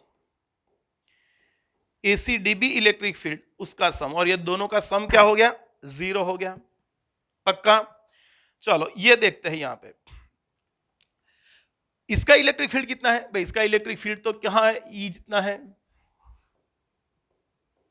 प्लस ये इलेक्ट्रिक फील्ड आपको गिनना है, और ये डायरेक्शन कौन सी वो देखते हैं हम अभी थोड़ी देर बाद। तो ACDB is equal to 0, so EACDB is equal to minus E। यहां पे AKB लिखना है तो लिख सकते हो AKB। अभी समझो, तो ये AKB है, उसका इलेक्ट्रिक फील्ड ये डायरेक्शन में आया, AKB जो पोर्शन है उसका इलेक्ट्रिक फील्ड ये डायरेक्शन में आया, तो रिमेनिंग पार्ट जो बचा ACDB उसका इलेक्ट्रिक फील्ड ऑपोजिट डायरेक्शन में होगा। वैल्यू तो E ही होगा, वैल्यू तो क्या होगा, E ही होगा, लेकिन इसका इलेक्ट्रिक फील्ड कौन सी डायरेक्शन में, इसका इलेक्ट्रिक फील्ड O से K से O डायरेक्शन में, KO डायरेक्शन में है, सॉरी KO डायरेक्शन में है। किसका, इसका इलेक्ट्रिक फील्ड यहां से K से O की डायरेक्शन में है, तो माइनस अंदर दे देंगे तो इलेक्ट्रिक फील्ड हो गया यहां से O से K डायरेक्शन में। तो ACDB का इलेक्ट्रिक फील्ड होगा E, लेकिन OK डायरेक्शन में। कौन सी डायरेक्शन में, OK डायरेक्शन में। क्लियर, पता चल जाना चाहिए। 25 पहले इसको सेव कर लेते हैं, देखो भाई, नहीं तो फिर ये आएगा ये चला जाएगा, बराबर है। आगे पढ़ो। Free path of electron in uniform field is this, भाई डिस्टेंस आपको दिया है। What should be the electric field to give this much energy, भाई this is the kinetic energy of electron. Charge भी अपने पास है, तो हमको इलेक्ट्रिक फील्ड गिनना है। ओके, सो भाई we know that work done is equal to change of kinetic energy, work done is equal to change of kinetic energy. भाई work done is equal to force, हमको पता है Q charge को E जितने electric field में रखोगे तो force होगा QE, डिस्टेंस होगा D, so work done is equal to force into displacement, and kinetic energy तो हमको K ही दी है, काइनेटिक एनर्जी तो आपको K दे ही दी है, यहां पे देखो 2eV है आपके पास। ओके चलो, kinetic energy is equal to 2eV। भाई इसको EV में रखोगे तो भी चलेगा, नहीं तो EV को जूल में कन्वर्ट करना है, so the value of 1 EV is equal to this much joule. याद रखना 1 EV is equal to 1.6 into 10⁻⁻19 joule. चलो वैल्यूज रखते हैं। चार्ज कौन है, इलेक्ट्रॉन। भाई इलेक्ट्रॉन है तो उसका चार्ज हो गया 1.6 इंटू 10⁻⁻19। E क्या है वो तो फाइंड करना है। डिस्प्लेसमेंट क्या है, भाई ये रहा फ्री पाथ, जब तक कॉलिजन नहीं होगी तब तक के बीच का फ्री पाथ जो स्ट्रेट डिस्टेंस होगा वो इतना होगा 4 इंटू 10⁻⁻8, और काइनेटिक एनर्जी ये रही 2 इंटू 1.6 इंटू 10⁻⁻19, ये दोनों निकल गए, तो E हो गया आपका, ये नीचे चला जाएगा तो 0.5 इंटू 10⁻8 हो जाएगा, मतलब 5 इंटू 10⁻7 आंसर आपका आएगा, बराबर है 5 इंटू 10⁻7, बराबर है। चलो next 26। Two positive ions each carrying a charge Q are separated by a distance d। भाई दो आयन है, इसका चार्ज Q, इसका चार्ज Q, दोनों के बीच का डिस्टेंस है d। If the F is the force of repulsion, भाई F उसका फोर्स है रिपल्शन का। Okay, the number of electron missing from each ion will be, भाई मान लो कि इस पे n इलेक्ट्रॉन मिसिंग है तो इसका चार्ज हो क्या हो गया Ne, इस पे n इलेक्ट्रॉन मिसिंग है, प्रोटॉन से कम इलेक्ट्रॉन है उतने, तो इस पे भी चार्ज हो गया Ne, इस पे Ne, इस पे Ne, तो resultant force is equal to K Q1 Q2 upon दोनों के बीच का डिस्टेंस d² है और d है। फोर्स आपके पास है F, K की जगह पे लिख सकते हो 1/4 pi epsilon not, Ne into Ne, तो ये हो गया n² अपॉन d²। आपको n फाइंड करना है तो n² इज इक्वल टू हो जाएगा 4 पाई एप्सिलॉन 0 FD² अपॉन E², और इसका स्क्वायर रूट ले लोगे तो आपको मिल जाएगा C आंसर, राइट। आंसर आपको कौन सा मिला, C। 27। A square surface of side L meter is in a plane of the paper is placed in a uniform electric field acting along the same plane. Okay, भाई electric field जो plane में है वही field में इसका plane जो surface है उसका प्लेन है, दोनों एक ही प्लेन में है ना. ओके, तो इसका एरिया वेक्टर क्या होगा भाई? इसका एरिया वेक्टर उसको परपेंडिकुलर होगा बाहर की डायरेक्शन में. So flux is equal to लिख सकते हैं E A cos theta. Theta क्या होगा? 90. तो फ्लक्स आपका 0 हो गया. क्लियर हो गया? पक्का? देखो समझो यहां पे जो एरिया जो स्क्वायर है उसका प्लेन एरिया जो प्लेन में है वही इलेक्ट्रिक फील्ड का प्लेन है, मतलब दोनों का प्लेन एक ही है, तो इसका एरिया वेक्टर उसको परपेंडिकुलर होगा, है ना, क्योंकि the direction of area vector is normal to the plane of surface. चलो 28. The electric field at a centre at a distance 3r/2 from the center of charge conducting spherical shell of radius r is E. एक shell ले लिया भाई, shell ले लिया, shell shell shell, मतलब यहां पे चार्ज जितना भी हो लेकिन उसके सेंटर से 3r/2 डिस्टेंस पे इलेक्ट्रिक फील्ड है E और उसकी रेडियस है r. The electric field at a distance r/2 from the centre. आपको इलेक्ट्रिक फील्ड यहां पे गिनना है r/2 पे, यहां पर. अरे भाई ये इनर पॉइंट है, for inner point, inner point पे तो इलेक्ट्रिक फील्ड क्या रहेगा? शेल के लिए है भाई, शेल के लिए इनर पॉइंट पे इलेक्ट्रिक फील्ड ऑलवेज 0 रहेगा. पक्का? Next. A charge Q is enclosed by the Gaussian surface, Gaussian spherical surface of radius r. भाई एक गॉसियन सरफेस थी जिसकी रेडियस थी r और उसके अंदर जो चार्ज है वो है capital Q. If the radius, तो देखो इसमें से फील्ड लाइंस बाहर निकलेगी, इसमें से फील्ड लाइंस बाहर निकलेगी, और जितनी फील्ड लाइंस बाहर निकलेगी that was our electric flux. Now we are doubling the radius. भाई हमने रेडियस डबल कर दी. जो रेडियस डबल करोगे तो समझो नंबर ऑफ फील्ड लाइंस, इसके अंदर जो एंक्लोज चार्ज है वो तो Q का Q ही रहेगा. फ्लक्स का फॉर्मूला क्या है? Q enclosed upon epsilon naught. आपका Q तो वही का वही रहेगा, भले आप रेडियस उसकी 3 टाइम्स करो, 4 टाइम्स करो, लेकिन उसके अंदर का चार्ज तो उसके सेंटर पे जो Q है वही रहने वाला है. क्लियर हो गया? उसका जो एंक्लोज चार्ज है वो तो चेंज नहीं होने वाला है, तो फिर ये रेडियस उसका क्या रहेगा? सेम ही रहेगा, है ना. कहां पर ऐसा? Remains the same, remains the same. 30. Two pith balls carrying equal charges are suspended from a common point by strings of equal length. Okay. The equilibrium separation between them is r. Okay.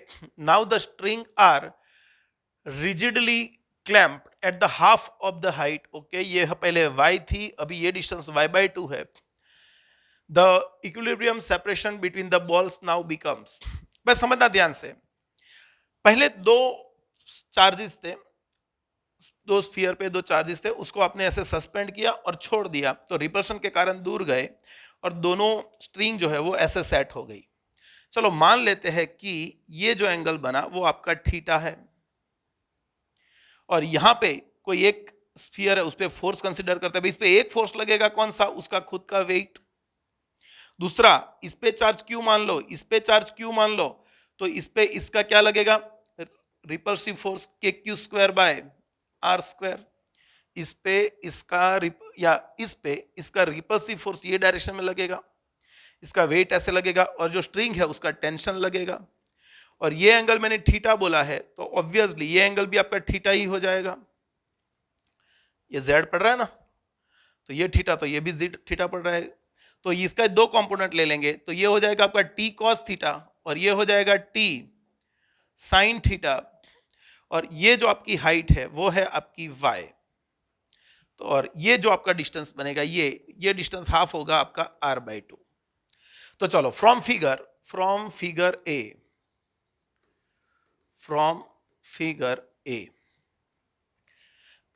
ये इसको balance करेगा. Equilibrium condition है तो ये इसको balance करेगा, तो यहां पे लिख सकते हैं t sin theta is equal to what? kq²/r². और टी कॉस थीटा किसको बैलेंस करेगा, टी कॉस थीटा mg को बैलेंस करेगा। तो ये दोनों का रेशियो ले लेता हूं मैं, तो टेन थीटा हो जाएगा, टी टी निकल गया, sine upon cos tan theta, और ये हो गया आपका K Q square by are square m g हो गया। ओके, तो इसको मैं यहां पे ला देता हूं, तो ये हो गया R square tan theta is equal to K Q square by M G, equation number 1। तो जब हम ये दोनों के बीच का डिस्टेंस आर था, जो हमने जहां पे उसको सस्पेंड किया था वहां की हाइट है y, तो आपका ये रिलेशन मिला। अभी आपने क्या किया कि जो दो स्ट्रिंग यहां से सस्पेंडेड थी उसकी जगह पे आपने हाफ हाइट कर दी और यहां से सस्पेंड करवा दिया। तो अभी नया डिस्टेंस ले लो, ये डिस्टेंस कौन है, r डैश, ये आपकी हाइट कौन है, y हो गई, y/2, पहले y थी अभी y/2 हो गई। तो फिर से यहां पे बात करेंगे, चलो यहां पे एक फोर्स लगा कौन सा, mg, दूसरा फोर्स कौन सा लगेगा, K Q square upon r dash square, भाई ये दोनों के बीच का डिस्टेंस आर डैश है, तो K Q square by r dash square. एक टेंशन टी ये लगेगा, तो ये हो गया टी कॉस थीटा, लेकिन यहाँ पे टेंशन कुछ अलग होता, तो टी डैश ले लिया मैंने, इसको मैंने थीटा डैश ले लिया, ये एंगल मैंने क्या ले लिया, थीटा डैश ले लिया। जितना ये एंगल है उतना वो एंगल नहीं होगा, ये कुछ अलग होगा, तो इसको मैंने बोल दिया थीटा डैश। चलो, तो टी के दो कंपोनेंट, अरे टी के दो कंपोनेंट, एक तो टी डैश, क्या हो रहा है, T dash cos theta dash, और ये डायरेक्शन का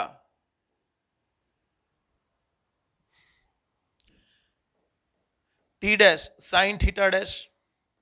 तो फिर से हम कंपेयर करेंगे सिमिलर वे में, यहां पे कंपेयर करेंगे, तो आप यहां पे क्या लिख सकते हो, आर डैश का square tan theta dash is equal to, यहां पे देखो भाई चार दोनों पे सेम है, मास भी दोनों का सेम है, इक्वेशन नंबर 2 हो गया, ये भी सेम, ये भी सेम, क्लियर हो गया। चलो ये दोनों को कंपेयर कर देंगे तो क्या होगा, तो यहां पे लिख सकते हैं r square tan theta is equal to r dash square tan theta dash, याद रखना अभी ये। चलो टेन थीटा, भाई इसमें टेन थीटा करेंगे तो ऑपोजिट मतलब r/2 अपॉन एडजेसेंट, तो ये हो जाएगा r/2 अपॉन y। यहां पर क्या हो जाएगा, टेन थीटा करोगे तो ये आपका राइट एंगल ट्रायंगल बना, तो tan theta dash is equal to opposite, मतलब ये आपका हाफ डिस्टेंस हो गया r'/2, है ना। तो ये आपका r डैश स्क्वायर तो है, लेकिन ten theta dash opposite side r'/2 upon y/2। चलो, तो ये हो गया r³/2 और ये हो गया r'³ ओके। तो आपको r डैश फाइंड करना है, तो r डैश हो गया r/2⁻⁴ कहां पर ऐसा, ओके, तो आपको डिस्टेंस मिल गया ये, पक्का। तो थोड़ा कॉम्प्लिकेटेड था लेकिन समझो इसको।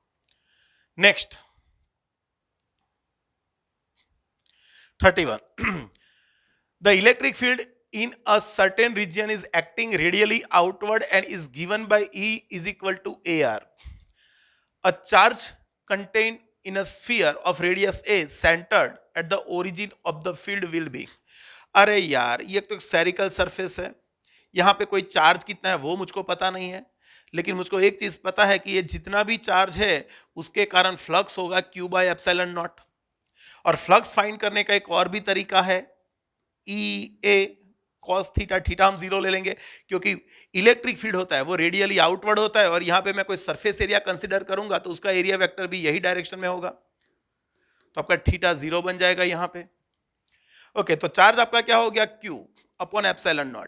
E मतलब इलेक्ट्रिक फील्ड, और जो सरफेस आपने स्फेरिकल कंसीडर की उसका एरिया होगा 4πr², रेडियस आपको ए बोला है तो हम ये लिखेंगे, so phi is equal to formula 4πε0 a²।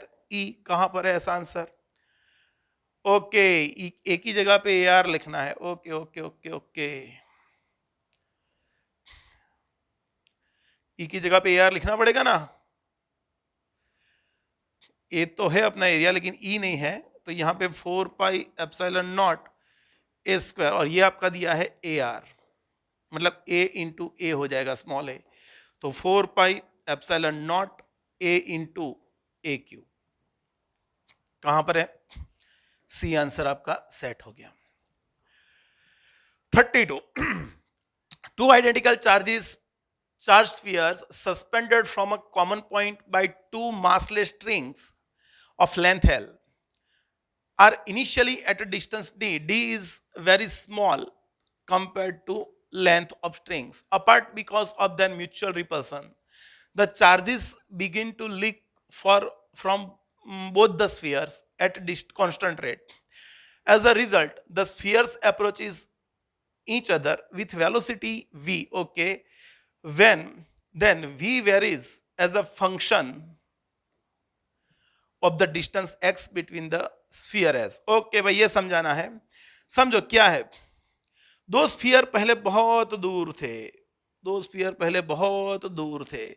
मान लो कि इस पे चार्ज क्यू है, इस पे चार्ज क्यू है, दोनों का सेम चार्ज मान लो, या दोनों Q1 Q2 मान लो, कोई फर्क नहीं पड़ता, आइडेंटिकल बोला है मतलब क्यू क्यू है। अभी क्या है, जैसे जैसे दोनों का चार्ज डिक्रीज होगा, क्योंकि चार्ज लीक हो रहा है, देखो चार्ज बिगिन टू लीक, तो ये दोनों इनिशियली दोनों का सेम चार्ज है, मतलब दोनों को रिपेल करते होंगे, दोनों को क्या करते होंगे? रिपेल। जैसे जैसे चार्ज लीक होगा उस पे नेट चार्ज दोनों पे डिक्रीज होता जाएगा, तो रिपल्सिव फोर्स भी डिक्रीज होता जाएगा। तो धीरे धीरे ये दोनों ऐसे आते जाएंगे, एक दूसरे के नजदीक आते जाएंगे। भाई जैसे नजदीक आते जाएंगे तो उनके वेलोसिटी उसकी इंक्रीज होती जाएगी। चलो मान लेते कि कोई एक्स डिस्टेंस पे उनकी वेलोसिटी कितनी, कोई एक्स डिस्टेंस पे वेलोसिटी कितनी।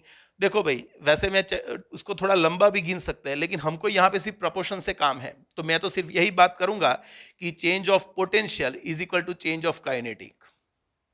चलो, दोनों एक दूसरे से कितने डिस्टेंस पे है? एक्स डिस्टेंस पे है, दोनों एक दूसरे से एक्स डिस्टेंस पे है, मतलब ये सेकंड चैप्टर का फॉर्मूला है। पोटेंशियल एनर्जी का फॉर्मूला क्या है? K Q1 Q2 upon r, electric potential energy. और उसके कारण जो काइनेटिक एनर्जी है 1/2 mv², एक स्फीयर की, तो ऐसे दो स्फीयर की हो जाएगी ये। तो यहां पे आप देख सकते हो, ये हो गया आपका kq² upon x is equal to mv²। So बाकी का सारा कांस्टेंट है, इसलिए v proportional to 1 upon x, so v proportional to x raise to -1/2 हो जाएगा। कहां पर ऐसा आंसर? तो आंसर हमको मिल गया ए पे, बराबर है। बाकी जो लीक रेट है उससे भी आप गिन सकते हो, फोर्स इनके दोनों का फोर्स कैसे चेंज हो रहा है वो सब में पकड़ के आप work done is equal to change of kinetic energy, वो सब लेके आप गिन सकते हो। लेकिन हमको ऐसा नहीं गिनना है, हमको डायरेक्ट प्रोपोर्शन चाहिए, तो मैं तो यही ले लूंगा, change of potential is equal to change of kinetic energy, बराबर है, एकदम इजीली मिल जाएगा। 33 an electric dipole is placed at an angle 30 degree with an electric field intensity। भाई देखो, ये इलेक्ट्रिक फील्ड दिया है और ये आपको थीटा दिया है।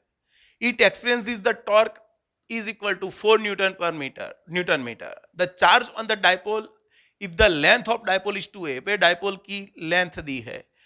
चलो, हमको पता है कि टॉर्क का फॉर्मूला क्या है? Pe sin theta.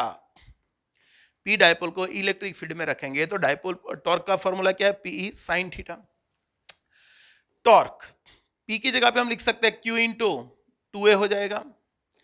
Electric field और साइन 30 हमको पता है 1/2। टॉर्क का वैल्यू कितना है? 4। चार्ज क्या है वो तो हमको कैलकुलेट करना है। 2a क्या है? 2a दोनों का बीच का distance 2 centimetre, 2 into 10⁻² metre. Electric field क्या है? 2 इंटू 10⁵ है, और ये आपका हो गया 1/2, तो 2 निकल गया। क्यू आपको फाइंड करना है तो ये नीचे चला जाएगा, तो 2 4/2 मतलब 2 हो जाएगा, ये हो जाएगा -3 10⁻³ कूलम। तो आपका आंसर आ जाएगा 2 मिली कूलम। अरे 2 मिली कूलम लिखो भाई, चलो बराबर है। Next 34 a wheel having a mass m has charges +q and -q on the diametrically opposite points। देखो, ये एक व्हील है, यहां पे एक चार्ज है -q, यहां पे एक चार्ज है +q, और डायमेट्रिकली ऑपोजिट पॉइंट पे है। If it is remain in equilibrium on a rough surface, भाई यहां पे फ्रिक्शन भी है, in the presence of uniform vertical electric field, then electric field is given by. Okay भाई, समझते हैं। देखो, इस पे चार्ज नहीं होता, इस पे चार्ज नहीं होता तो क्या होता? तो due to the gravitational force ये रोल होके नीचे चला जाता। बराबर, कौन से फोर्स के कारण? चलो यहां पे लिखते हैं फोर्सेस। समझना ध्यान से, बिल्कुल बहुत अच्छा क्वेश्चन है। तो यहां पे एक फोर्स लगेगा, कौन सा? mg। ये एंगल आपका कौन सा बनेगा? जो एंगल थीटा है, तो ये एंगल भी आपका बन गया थीटा। यहां से फोर्स लगेगा, इसके दो कंपोनेंट करते हैं, mg sin थीटा, और दूसरा ये कंपोनेंट हो गया mg cos थीटा। इतना ही यहां पे नॉर्मल फोर्स भी लगेगा। भाई नॉर्मल फोर्स क्या होगा? n। यहां से ये रोल हो रहा है तो मतलब यहां पे फ्रिक्शन भी लग रहा है, यहां पे ये फ्रिक्शन भी यहां पे Fs है, बराबर है, समझो। और यहां से एक और फील्ड लगेगा, क्या? Electric field. तो ये आपका पॉजिटिव चार्ज है, भाई पॉजिटिव चार्ज पे इलेक्ट्रिक फील्ड लगेगा QE ये डायरेक्शन में, और नेगेटिव चार्ज पे इलेक्ट्रिक फील्ड लगेगा ये डायरेक्शन में, और वो है -QE। इस पे फोर्स लगा QE जितना ऊपर, इस पे फोर्स लगा QE जितना नीचे, बराबर। कितने फोर्सेस सोच लो फिर से एक बार। एक तो इसका खुद का वेट mg, उसके दो component mg sin theta, mg cos theta. ये किसके कारण? ग्रेविटेशनल फील्ड के कारण। फ्रिक्शनल फोर्स लगा, नॉर्मल फोर्स लगा, और इलेक्ट्रिक फील्ड के कारण ये पॉजिटिव चार्ज है तो उस पर फोर्स लगेगा ऊपर की डायरेक्शन में, इस पे फोर्स लगेगा नीचे की डायरेक्शन में। और ये डिस्टेंस आप मान लो, ये डिस्टेंस है आपका 2r, ये डिस्टेंस है आपका 2r, ये डिस्टेंस कौन है? 2r। चलो अभी सोचना, ये डिस्टेंस क्या होगा? हमको यहां पे चाहिए, और ये डिस्टेंस, एक तो ये डिस्टेंस, हमको दो डिस्टेंस चाहिए यहां पे, बिल्कुल समझना ध्यान से। तो वेट, भाई वेट की बात नहीं करेंगे क्योंकि वेट के तो दो कंपोनेंट हमने ले लिए, mg sin theta, mg cos theta, तो इसको भी मारो गोली, क्योंकि ये हमको फोर्स में कंसीडर नहीं करना है। जब टॉर्क लेंगे तो इसको कंसीडर मुझको नहीं करना है, मैंने रब कर दिया इसको।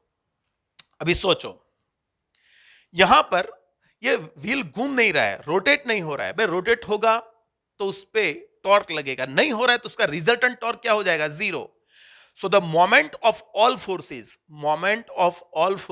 is 0, है कि नहीं? तो इसमें मोमेंट क्या बैठेगा?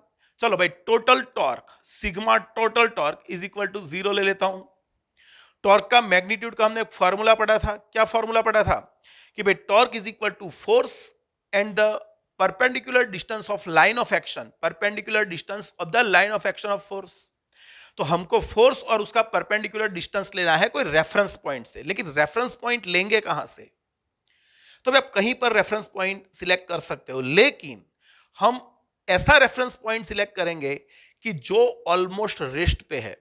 तो हमको पता है कि जब आपका बॉडी रोल करेगा तो उसका ये पार्टिकल है, वैसे तो पूरी रिंग रेस्ट पे है, लेकिन यहां पर देखो, एक ये फोर्स की लाइन यहां से पास हो रही है, एक नॉर्मल की लाइन भी यहां से पास हो रही है, एक mg cos थीटा की लाइन भी यहां से पास हो रही है। तो ये सब की लाइन यहां से पास हो रही है, तो मैं मेरा रेफरेंस पॉइंट -q पे ले लेता हूं। तो मैं यहां पे लिखूंगा taking reference point at -q पे ले लेंगे। So the resultant of all torque is 0। जब टॉर्क का फॉर्मूला क्या था? याद रखो भाई, torque is equal to force into perpendicular distance. चलो तो Fs की बात करेंगे तो Fs का टॉर्क कितना हो जाएगा? 0, क्योंकि Fs की लाइन ऑफ एक्शन -q में से पास हो रही है। जो नॉर्मल है उसका फोर्स भी क्या हो जाएगा? उसका टॉर्क भी क्या हो जाएगा? 0, क्योंकि उसकी लाइन ऑफ एक्शन भी यहां से पास हो रही है। ये -QE है, उसका भी 0 हो जाएगा क्योंकि उसकी लाइन ऑफ एक्शन भी -q में से पास हो रही है। mg cos थीटा जो है उसकी लाइन ऑफ एक्शन भी वहां से पास हो रही है। समझ रहे हो? वैसे ये सब लिखना नहीं चाहिए, लेकिन आपको पता चले इसलिए मैं लिख रहा हूं। तो देखो, इतने सारे की मोमेंट तो 0 हो गई, तो बचा कौन? अभी सिर्फ दो ही फोर्स बचे, एक +QE और एक mg sin थीटा। तो यहां पे मैं लिखता हूं प्लस mg sin थीटा और उसका परपेंडिकुलर डिस्टेंस, ये डिस्टेंस हो गया आपका r, और इसके कारण आपकी रिंग ऐसे घूमेगी, ऐसे घूमेगी क्लॉकवाइज। तो मैं क्लॉकवाइज को पॉजिटिव पकड़ के चलता हूं, तो ये जो फोर्स लग रहा है उसके कारण ऐसे फोर्स लगेगा, तो आपकी रिंग एंटी क्लॉकवाइज जाने का ट्राई करेगी। तो इस टॉर्क को, इसके मोमेंट को मैंने पॉजिटिव लिया, तो इसका मोमेंट मेरा नेगेटिव आएगा, तो -QE और उसका परपेंडिकुलर डिस्टेंस। भाई ये नहीं, ये डिस्टेंस नहीं काउंट करना है, उसकी लाइन ऑफ एक्शन ये रही, जो +QE फोर्स है उसकी लाइन ऑफ एक्शन ये रही, तो उसका परपेंडिकुलर डिस्टेंस ये होगा, ये। सो अभी वो क्या होगा वो देख लेते हैं। ये थीटा तो ये थीटा, ये थीटा तो ये 90 माइनस थीटा हो गया। अरे ये 90 माइनस थीटा हो गया। तो आपका ये डिस्टेंस क्या हो जाएगा, r perpendicular is equal to ये आपका 2r और उसकी ये एडजेसेंट साइड तो ये होगा cos 90 माइनस थीटा, ये हो गया साइन थीटा, है ना। तो यहां पे लिख सकते हैं 2r साइन थीटा और ये सबका सम क्या हो जाएगा, 0 हो जाएगा। 2r साइन थीटा और सबका सम 0 हो जाएगा। देखो ये सारा तो निकल गया, सिर्फ इसकी बात करेंगे तो mg sine theta into r is equal to 2QE sine theta into r, 2QE sine theta into r. देखो आर साइन थीटा निकल गया। तो आपको फाइंड क्या करना था, इलेक्ट्रिक फील्ड। तो इलेक्ट्रिक फील्ड आपका मिल गया आपको mg by 2q, mg by 2q। कहां पर ऐसा आंसर सी। ये आंसर टॉक से गिनोगे तभी अच्छा क्वेश्चन है ये, तभी ठीक है, बरोबर है। चलो आगे बढ़े। 35 suppose the charges of a proton, 1 minute, light क्यों डिफ्लेक्ट हो रही है। हाँ, suppose the charges of a proton and electron differ slightly, one of them is minus q and the other is e plus delta e. If the net of electrostatic force and the gravitational force between two hydrogen atom placed at a distance d is 0, then delta, भाई ये delta है, delta e of the order of, समझो ध्यान से, hydrogen के 2 atoms हैं। वैसे हमको पता है कि कोई भी एटम ले लो उसमें जितने इलेक्ट्रॉन्स के चार्ज होता है उतना ही प्रोटॉन का चार्ज होता है, जितना नेगेटिव चार्ज उतना पॉजिटिव चार्ज, मतलब नेट फोर्स क्या हो जाएगा, नेट चार्ज क्या हो जाएगा एटम का, 0। लेकिन यहां पे क्या बोला है देखना, suppose the charge of proton and electron are differ slightly, मतलब चार्ज सेम नहीं है। इलेक्ट्रॉन का माइनस ई है, भाई इसके अंदर ये माइनस ई चार्ज है और उसके अंदर जो प्रोटॉन है ये प्रोटॉन का चार्ज है ई प्लस डेल्टा ई। तो इसका नेट चार्ज हो गया आपका Q, इसका नेट क्या हो गया, इसका नेट चार्ज हो गया डेल्टा ई। पता चला, फिर से एक बार ड्रॉ करता हूं तो आपको पता चले। क्वेश्चन समझो, क्वेश्चन समझो। ये आपका एटम है, यहां पे इलेक्ट्रॉन का चार्ज है माइनस ई और यहां पे जो प्रोटॉन है ये प्रोटॉन का चार्ज आपको दिया है ई प्लस डेल्टा ई यहां पे। तो इसका Q नेट क्या हो जाएगा, Q नेट हो जाएगा प्लस डेल्टा ई। वैसे दूसरा एटम भी है, उसका भी सेम ही है, मतलब उसका भी नेट हो जाएगा प्लस डेल्टा ई। अभी ये दोनों के बीच में ग्रेविटेशनल फोर्स लगेगा कौन सा, Gm1m2 अपॉन आर स्क्वायर, और रिपल्शन फोर्स लगेगा इलेक्ट्रिक फोर्स, है ना, यहाँ पे इलेक्ट्रिक फोर्स लगेगा और ये इक्विलिब्रियम में, रिजल्टेंट फोर्स इज 0। तो हमको पता होना चाहिए कि जितना ग्रेविटेशनल लगेगा उतना ही इलेक्ट्रिक फोर्स लगेगा। ग्रेविटेशनल फोर्स Gm1 m2, भाई इसका भी मास m कंसीडर करो, इसका भी m कंसीडर करो, तो Gm1 m2 अपॉन दोनों के बीच का डिस्टेंस सपोज r है, इज इक्वल टू ये दोनों का चार्ज डेल्टा ई है, तो यहाँ पे इलेक्ट्रिक फोर्स हो जाएगा k q1 q2 upon r square. चलो आर स्क्वायर निकल गया। मुझको डेल्टा ई फाइंड करना है, तो डेल्टा ई का square is equal to G M square upon k. G की वैल्यू हमको पता है 6.67 इंटू 10⁻11, स्टैंडर्ड 11 चैप्टर 8, ग्रेविटेशन में याद रखनी चाहिए ये वैल्यू।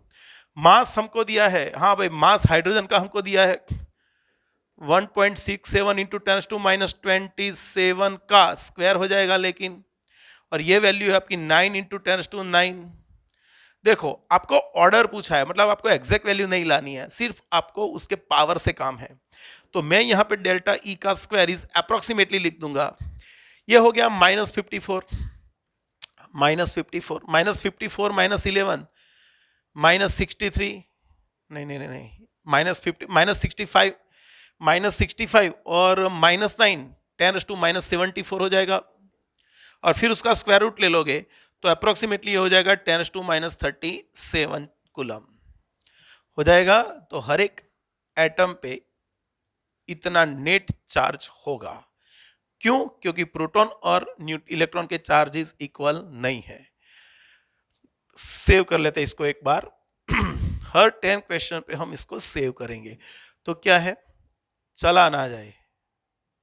चलो next, a toy car with charge q moves on a frictionless horizontal plane surface under the influence of uniform electric field E. Due to the force q, velocity increases from 0 to 6 meter in 1 second duration. At that instant, the direction of electric field is reversed. The car continues to move for 2 more seconds under the influence of this field. The average velocity and the average speed of the toy car between 0 to 3 second are respectively. समझो, एक toy car थी, 0 time पे आपकी car यहां पे थी, 0 time पे आपकी कार, इसको थोड़ा लिख देते हैं ठीक से। तो देखो ये आपकी कार है, तो कार यहां पर थी, आपने इलेक्ट्रिक फील्ड ये डायरेक्शन में अप्लाई किया इनिशियली, तो कार आपकी चलने लगी चलने लगी चलने लगी चलने लगी, और फिर यहां पे आई आपकी कार कौन सी सेकंड पे, 1 सेकंड पे। तो उसने वेलोसिटी गेन की थी 6 मीटर पर सेकंड। यहां पे इनिशियल वेलोसिटी थी उसकी 0, यहां पे उसकी वेलोसिटी बनी v is equal to 6 metre पर सेकंड। और जैसे आपकी कार यहां पर आई 1 सेकंड पे, suddenly electric field got reversed, electric field opposite हो गया, लेकिन उसके पास ऑलरेडी कुछ स्पीड थी। समझ रहे हो, इनिशियली जब आपकी कार, टॉय कार यहां पर होगी, रेस्ट पे होगी, आपने इलेक्ट्रिक फील्ड ये डायरेक्शन में अप्लाई किया, मतलब यहां से वो एक्सेलरेटिंग मोशन करेगी और उसकी स्पीड इंक्रीज होती जाएगी। इसकी स्पीड इंक्रीज होकर कितनी हुई, 6 मीटर पर सेकेंड। कितने टाइम में, 1 सेकेंड में। और जब इतनी स्पीड हुई, सडनली इलेक्ट्रिक फील्ड ऑपोजिट हो गया। तो जो टॉय कार पहले एक्सेलरेटिंग मोशन कर रही थी, वो अभी नेक्स्ट रिटार्डिंग मोशन करेगी। और पहले जो एक्सेलरेशन ये डायरेक्शन में था, अभी आगे जाएगी तो एक्सेलरेशन उसकी ऑपोजिट डायरेक्शन में होगा नेक्स्ट 1 सेकंड के लिए। तो नेक्स्ट 1 सेकंड के लिए वो यहां पे जाएगी। देखो ऐसा सोच सकते हो कि 0 से 1 सेकंड में उसकी स्पीड, जब एक्सेलरेशन ऐसे था तो उसकी स्पीड 0 से 1 सेकंड में 6 हुई। तो नेक्स्ट 1 सेकंड में जब 2 सेकंड होगी, तब यहां पे आके उसकी स्पीड फाइनली क्या हो जाएगी, यहां पे ये मैं लिख देता हूं, आफ्टर 1 सेकंड, आफ्टर 2 सेकंड उसकी स्पीड क्या हो जाएगी, 0। और वो टोटल समझो 1 सेकंड के बाद, आफ्टर 1 सेकंड उसकी डायरेक्शन चेंज हो गई, लेकिन it moves for more 2 second, मतलब 1 सेकंड गई थी और 1 सेकंड हुई और टोटल टाइम हुआ 3 सेकंड। तो आफ्टर 3rd सेकंड कार आपकी वापस आएगी, और जब कार वापस यहां पे आएगी तो उसका एक्सेलरेशन करके वापस आएगी। तो समझ रहे हो, 0 से 1 सेकंड तक इलेक्ट्रिक फील्ड ये डायरेक्शन में था, तो आपकी टॉय कार ये डायरेक्शन में एक्सेलरेटिंग मोशन कर रही थी। और उसने डिस्टेंस कितना कवर किया, भाई उसने डिस्टेंस कवर किया, देखो एक्सेलरेशन तो मुझको पता है, जो इलेक्ट्रिक फील्ड E है, चार्ज Q है, मास M है, तो एक्सेलरेशन होगा QE/m। और ये कांस्टेंट है, एक बार आपने E ले लिया, M ले लिया, Q ले लिया, उसकी डायरेक्शन चेंज कर रहे हो लेकिन मैग्नीट्यूड चेंज नहीं कर रहे हो, तो एक्सेलरेशन तो कांस्टेंट है। So this is the constant accelerating motion. और कांस्टेंट एक्सेलरेटिंग मोशन के लिए distance is equal to average velocity into time. तो सबसे पहले 0 से 1 सेकंड में कितना डिस्टेंस कवर किया, भाई उसकी इनिशियल वेलोसिटी 0 थी, फाइनल हो गई 6 डिवाइडेड बाय 2 और टाइम हुआ 1 सेकंड, तो उसने ये डिस्टेंस कवर किया 3 मीटर। ये डिस्टेंस आपको मिल जाएगा 3 मीटर। नेक्स्ट 1 सेकंड में, 1 से 2 सेकंड में, तो उसकी इनिशियल थी 6, फाइनल होगी 0, टाइम वही हुआ 1, तो ये डिस्टेंस भी हो गया 3 मीटर पर सेकंड। ये उसकी रिटार्डिंग मोशन होगी। जब आपने इलेक्ट्रिक फील्ड ऑपोजिट कर दिया तब ये होगा, तो ये डिस्टेंस भी आपका आ गया 3 मीटर। और लास्ट 1 सेकेंड, भाई लास्ट 1 सेकेंड में ये वापस यहां से यहां पे आएगा, तो उसने डिस्टेंस फिर से कितना कवर किया, 3 मीटर। पता चला, तो उसका डिस्प्लेसमेंट बोलेंगे, डिस्प्लेसमेंट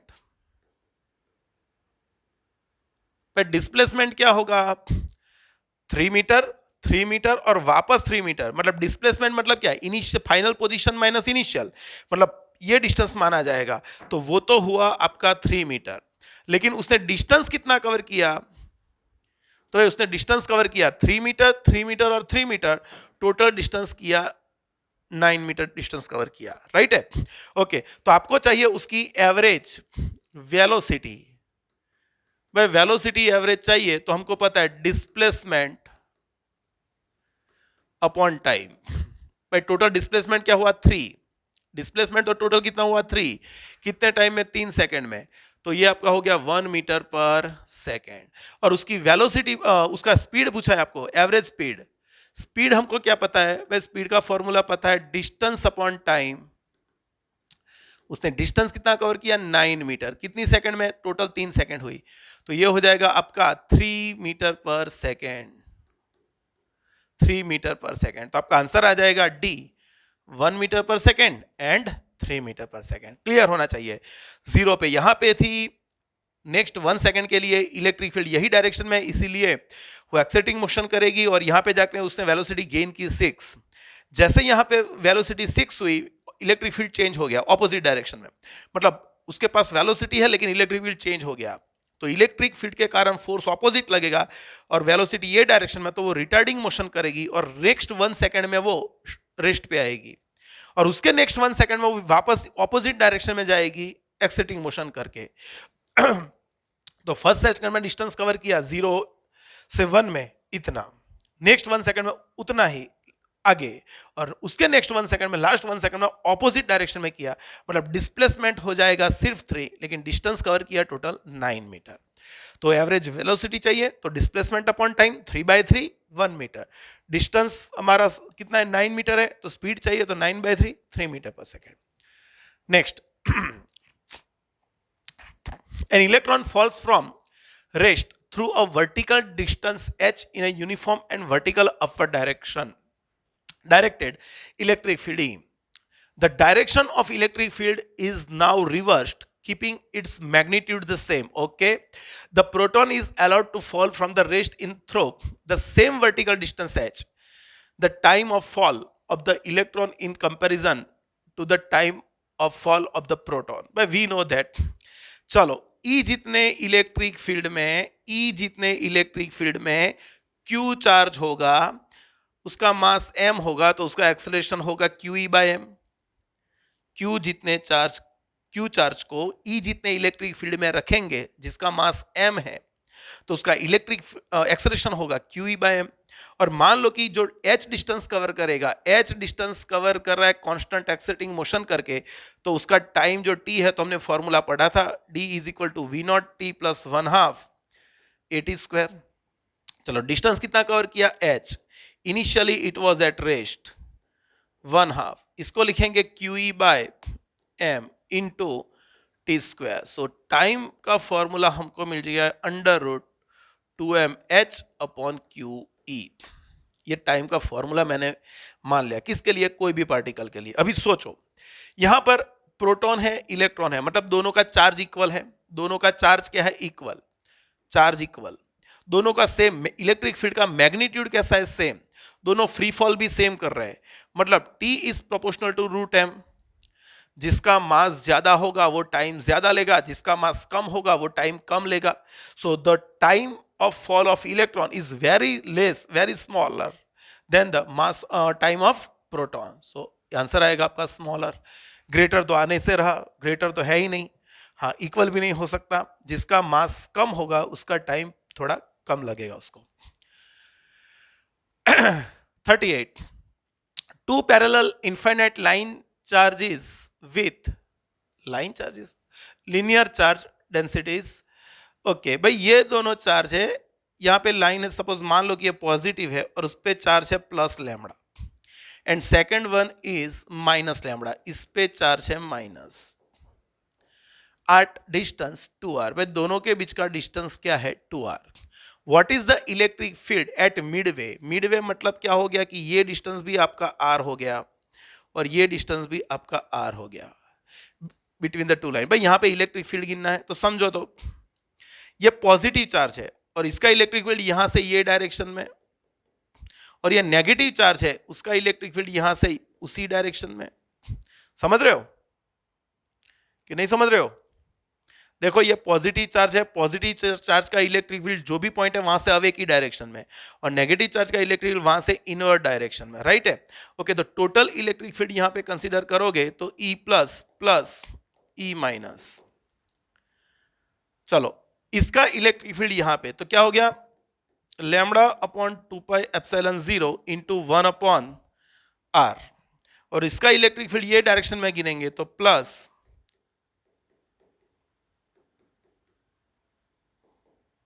बराबर है, इसका इलेक्ट्रिक फील्ड यहां से ये डायरेक्शन में, इसका इलेक्ट्रिक फील्ड यही डायरेक्शन में, इसका सम करोगे तो क्या आ जाएगा, लैम्बडा अपॉन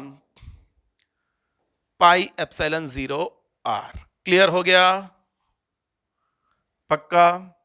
या तो एक वायर का डबल कर दो क्योंकि दोनों एक ही डायरेक्शन में है। 38 hollow metal sphere of radius R is uniformly charged. Okay भाई, होलो मेटल स्फीयर है जो यूनिफॉर्मली चार्ज किया है, तो हमको पता है उसके इनर पॉइंट पे इलेक्ट्रिक फील्ड 0 है और आउटर पॉइंट पे electric field proportional to 1 upon r square है। तो ऐसा कौन सा आंसर प्रोवाइड बैठेगा वो देख लेते हैं। The electric field due to the sphere at the distance r from the centre, okay, 0 as increase, okay ये रहा, शायद यही है, ओके यही है, 0 as R increases for R less than R and decreases as R increases for greater than R। सही है? तो आपको ये क्लियर हो जाना ही चाहिए, आपका आंसर ये बैठेगा, बराबर ना? चलो आगे डिस्कस कर चुके ये। 40 2 point charges A and B having a charge plus Q and minus Q। भाई देखो तो ये 2 पॉइंट चार्ज है, इस पे चार्ज है प्लस Q, इस पे चार्ज है माइनस Q, और दोनों के बीच का डिस्टेंस है R। तो यहां पे force F is equal to K Q1 Q2 upon R square. तो ये हो गया minus k Q square upon R square, बराबर है? ये और ये चार्ज आपका फोर्स हो गया दोनों के। अभी आगे क्या है? Okay, if 25% of charge of A, भाई इसको ए बोल देता हूं, इसको बी बोल देता हूं, इसका 25% चार्ज इसको दे देंगे, so at the same distance the force becomes, है ना? तो सेम डिस्टेंस पे फोर्स क्या हो जाएगा? भाई अभी हमने ए जो था उसका चार्ज था क्यू, उसका 25% ले लिया। भाई 25% मतलब क्या? 25 बाय 100 मतलब 1/4। तो ये जो था उसका 25% मतलब 1/4 चार्ज हमने लेके दूसरे को दे दिया। तो इस पे जो चार्ज था उसमें से Q/4 कम हो गया, तो ये हो गया 3Q/4। ये हमने इसको दे दिया, तो इस पे चार्ज ऑलरेडी कितना था? -Q, और फिर हमने उसको दे दिया +Q/4, तो इस पे भी चार्ज हो गया -3Q/4। जो डिस्टेंस सेम रखेंगे तो new force is equal to K Q1 Q2 upon R square, right? चलो 3 3 जा 9, 4 4 जा 16, और ये हो गया -KQ²/R²। तो ये फोर्स यहां पे रिप्लेस कर देंगे तो आपका नया फोर्स आ जाएगा 9/16F, 9/16F। क्लियर? कहां पर ऐसा आंसर? तो ये है सी। समझो यहां पर एक चार्ज प्लस क्यू था, एक माइनस क्यू था, मतलब जब आप इसमें से 25% Q/4 लेके इसको देंगे तो मैग्नीट्यूड तो इसका भी डिक्रीज होगा, इसका भी डिक्रीज होगा, इसलिए फोर्स आपका थोड़ा ये हो गया। अभी सोचो मान लो कि दोनों पॉजिटिव होंगे तो क्या होता? मानो कि ये भी क्यू था, ये भी क्यू था, ये दोनों प्लस क्यू थे, तो इस पे चार्ज हो गया 3Q/4 क्योंकि हमने 25% यहां से निकाल लिया। लेकिन जब इसको दे देंगे तो इस पे ऑलरेडी था प्लस क्यू, और Q/4 दोगे तो यहां पे ये माइनस नहीं प्लस होगा, तो 5Q/4 हो जाएगा। तो ये 3Q/4, ये 5Q/4, यहां पे 5 3 जा 15, और आपका आंसर चेंज हो जाएगा 15/16। कब? जब दोनों प्लस होंगे या दोनों नेगेटिव होंगे। तो एक प्लस क्यू एक माइनस क्यू होगा, तो एक पे आप चार्ज दूसरे पे दोगे, तो भले प्लस में से निकल के आपने नेगेटिव को दिया तो प्लस का डिक्रीज हुआ, लेकिन नेगेटिव का मैग्नीट्यूड भी तो डिक्रीज ही होगा, राइट है? चलो next. A spherical conductor of radius 10 centimeter has a charge of this, okay, what is the magnetic magnitude of electric field eight 15 centimetre. पर देखो इसकी रेडियस है 10 सेंटीमीटर और आपको डिस्टेंस दिया है 15 centimeter, so R is greater than R, this is the outer point, so E is equal to K Q by are square. 9 into 10⁻⁹, charge क्या है उस पर 3.2 इंटू 10⁻⁻7 अपॉन डिस्टेंस क्या है 15 इंटू 10⁻⁻2 का स्क्वायर, है ना। चलो इसको ठीक से लिखेंगे तो क्या हो जाएगा, क्या हो जाएगा, क्या हो जाएगा, 9 इंटू 10⁻⁹, कैलकुलेटर यूज नहीं करना है, कोई कैलकुलेटर यूज ना करें, ये 225 हो जाएगा, इंटू 10⁻⁻4 हो जाएगा, ये सही है, ये हो गया 25। चलो हाँ हो जाएगा। देखो भाई आपका डिनोमिनेटर में 5 आवे, 10 आवे या फिर 25 आए, है ना, 20 आए, 10 आए, तो आपको क्या करना है, उसको 100 में कन्वर्ट करना है। तो ऊपर नीचे 4 से मल्टीप्लाई करो, नीचे 4 से मल्टीप्लाई करो, ऊपर 10 से 4 से मल्टीप्लाई करो। नीचे 4 से मल्टीप्लाई करोगे तो देखो 50 25 4 100, तो आपको एक जीरो वैल्यू में मिल जाएगी वैल्यू, बराबर है। तो मल्टीप्लाई बाय 4 करोगे तो 100, 10⁻⁻2 हो जाएगा, इसको 4 से मल्टीप्लाई करो 100 -2 मतलब ऊपर आ गया तो 11, तो ये हो जाएगा 10⁻⁻ नहीं +4 हो जाएगा, 10⁻+4 प्लस, अरे सॉरी,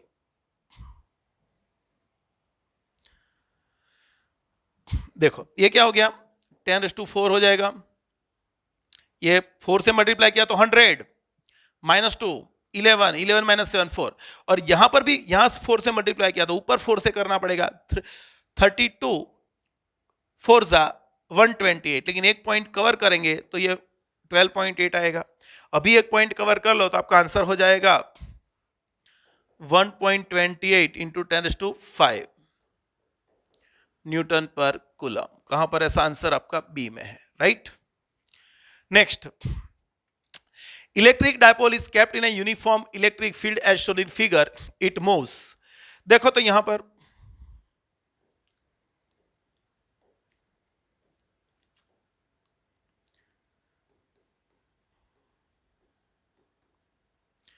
देखो इलेक्ट्रिक फील्ड कौन सी डायरेक्शन में, ये डायरेक्शन में इलेक्ट्रिक फील्ड, यहां का इलेक्ट्रिक फील्ड स्ट्रांग है, यहां का इलेक्ट्रिक फील्ड वीक है, क्योंकि यहां पे डेंसिटी ज्यादा है, तो इस पे जो फोर्स लगेगा वो प्लस क्यू ई ज्यादा लगेगा, इस पे जो फोर्स लगेगा वो माइनस क्यू ई ऑपोजिट लगेगा लेकिन कम लगेगा। तो रिजल्टेंट फोर्स आपका कौन सी डायरेक्शन में होगा, भाई रिजल्टेंट फोर्स आपका ये डायरेक्शन में होगा, और जिस डायरेक्शन में फोर्स लग रहा है उसी डायरेक्शन में जो जाएगी डायपोल, तो उसकी पोटेंशियल एनर्जी डिक्रीज होगी। या तो फिर समझो रिजल्टेंट फोर्स ये डायरेक्शन में लग रहा है तो उसकी काइनेटिक इंक्रीज होती जाएगी तो पोटेंशियल डिक्रीज होती जाएगी। तो यहां पे कौन सी डायरेक्शन में जाएगा, टुवर्ड्स राइट जाएगा, because it potential energy decreases. Clear हो गया, पक्का। 43 2 point charges plus q and minus q are kept at a distance L. Okay, they form both charges form electric dipole. At distance r magnitude of electric field intensity varies according to, अरे यार dipole बनाएगा तो इसका electric field proportional to 1/r³, हमको पता ही है, very long distance पे, है ना। Okay 44 an electric dipole is kept at 30 degree with uniform electric field। देखो ये इलेक्ट्रिक फील्ड दिया है, if the torque on the dipole, but torque आपको दिया है, and the length of the dipole is this, ये आपको 2a दिया है, so the charge on the dipole, but torque का फॉर्मूला क्या है, PE sin थीटा, इसकी जगह पे लिखोगे तो Q into 2a into E sin theta, sin theta क्या है 30 डिग्री है ये, और ये टॉर्क। चलो टॉर्क की वैल्यू क्या है, बट टॉर्क की वैल्यू है 4, Q की वैल्यू क्या है, Q की वैल्यू क्या है वो तो फाइंड करनी है। डायपोल की लेंथ क्या है, बट डायपोल की लेंथ है 2 centimetre, 2 into 10⁻⁻2 metre. Electric field आपको दिया है 2 इंटू 10⁵, और साइन 30 ये हो गया 1/2, 1/2 1/2 cancel, so Q is equal to, ये नीचे आएगा तो 2 इंटू 10⁻³ कूलम, ये हो गया 2 मिली कूलम। कहां पर है ऐसा, ये रहा, ये शायद आगे आ गया है क्वेश्चन ऐसा 2023 फ्री में आया, अभी लेटेस्ट ही है। 45 for close surface, close surface पे इंटीग्रेशन इज जीरो। भाई as per Gauss equation we know that flux, इसको क्या बोलते हैं, flux, electric flux is the surface integration of electric field on the surface. Okay, तो flux आपका net zero हो गया। भाई फ्लक्स जीरो हो गया, उसका मतलब क्या हो गया कि जितनी फील्ड लाइंस अंदर एंटर हो रही है उतनी फील्ड लाइंस बाहर निकल रही है। तो कहां पर ऐसा कुछ, the electric field inside the surface necessarily uniform, नहीं भाई, ये जरूरी नहीं है कि यूनिफॉर्म इलेक्ट्रिक फील्ड यूनिफॉर्म ही हो, it may be variable. Okay, चलेगा। The number of field lines entering the surface must be equal to the number of field lines leaving the surface, सही पकड़े है ना भाई, जितनी फील्ड लाइन अंदर एंटर होगी उतनी ही बाहर निकलेगी, तो नेट फील्ड लाइंस फ्लक्स क्या होगा, जीरो। क्लियर, चलो नेक्स्ट, खत्म भाई। 2023 तक के हमने एमसीक्यू कर दिए। ओके, खत्म ही हो गया। इसको थोड़ा सेव कर देते हैं, पक्का। तो ये हमने चैप्टर 1 के नीट के सारे प्रीवियस ईयर्स के क्वेश्चन हमने गिन लिए, बराबर है। नेक्स्ट लेक्चर आएगा वो सेकंड चैप्टर का आएगा। सेकंड चैप्टर के अप्रोक्सीमेटली 65-67 जितने हैं एमसीक्यूज, वो हम सारे सॉल्व करने वाले हैं। लेकिन ये जो लिंक है वो आप अपने फ्रेंड सर्कल में, आपके रिलेटिव्स में भी कोई स्टूडेंट हो तो उसको आप भेज सकते हो, तो उनको यहाँ पे रेगुलर अपडेट भी मिलेगा और घर बैठ के भी वो सीख पाएंगे, बराबर है। तो सबसे पहली बात कि इस लिंक को सबसे पहले सब्सक्राइब करो और शेयर करो, बने उतने स्टूडेंट के पास ये पहुंचनी चाहिए, बराबर है। चलो मिलते हैं नेक्स्ट लेक्चर में, बाय।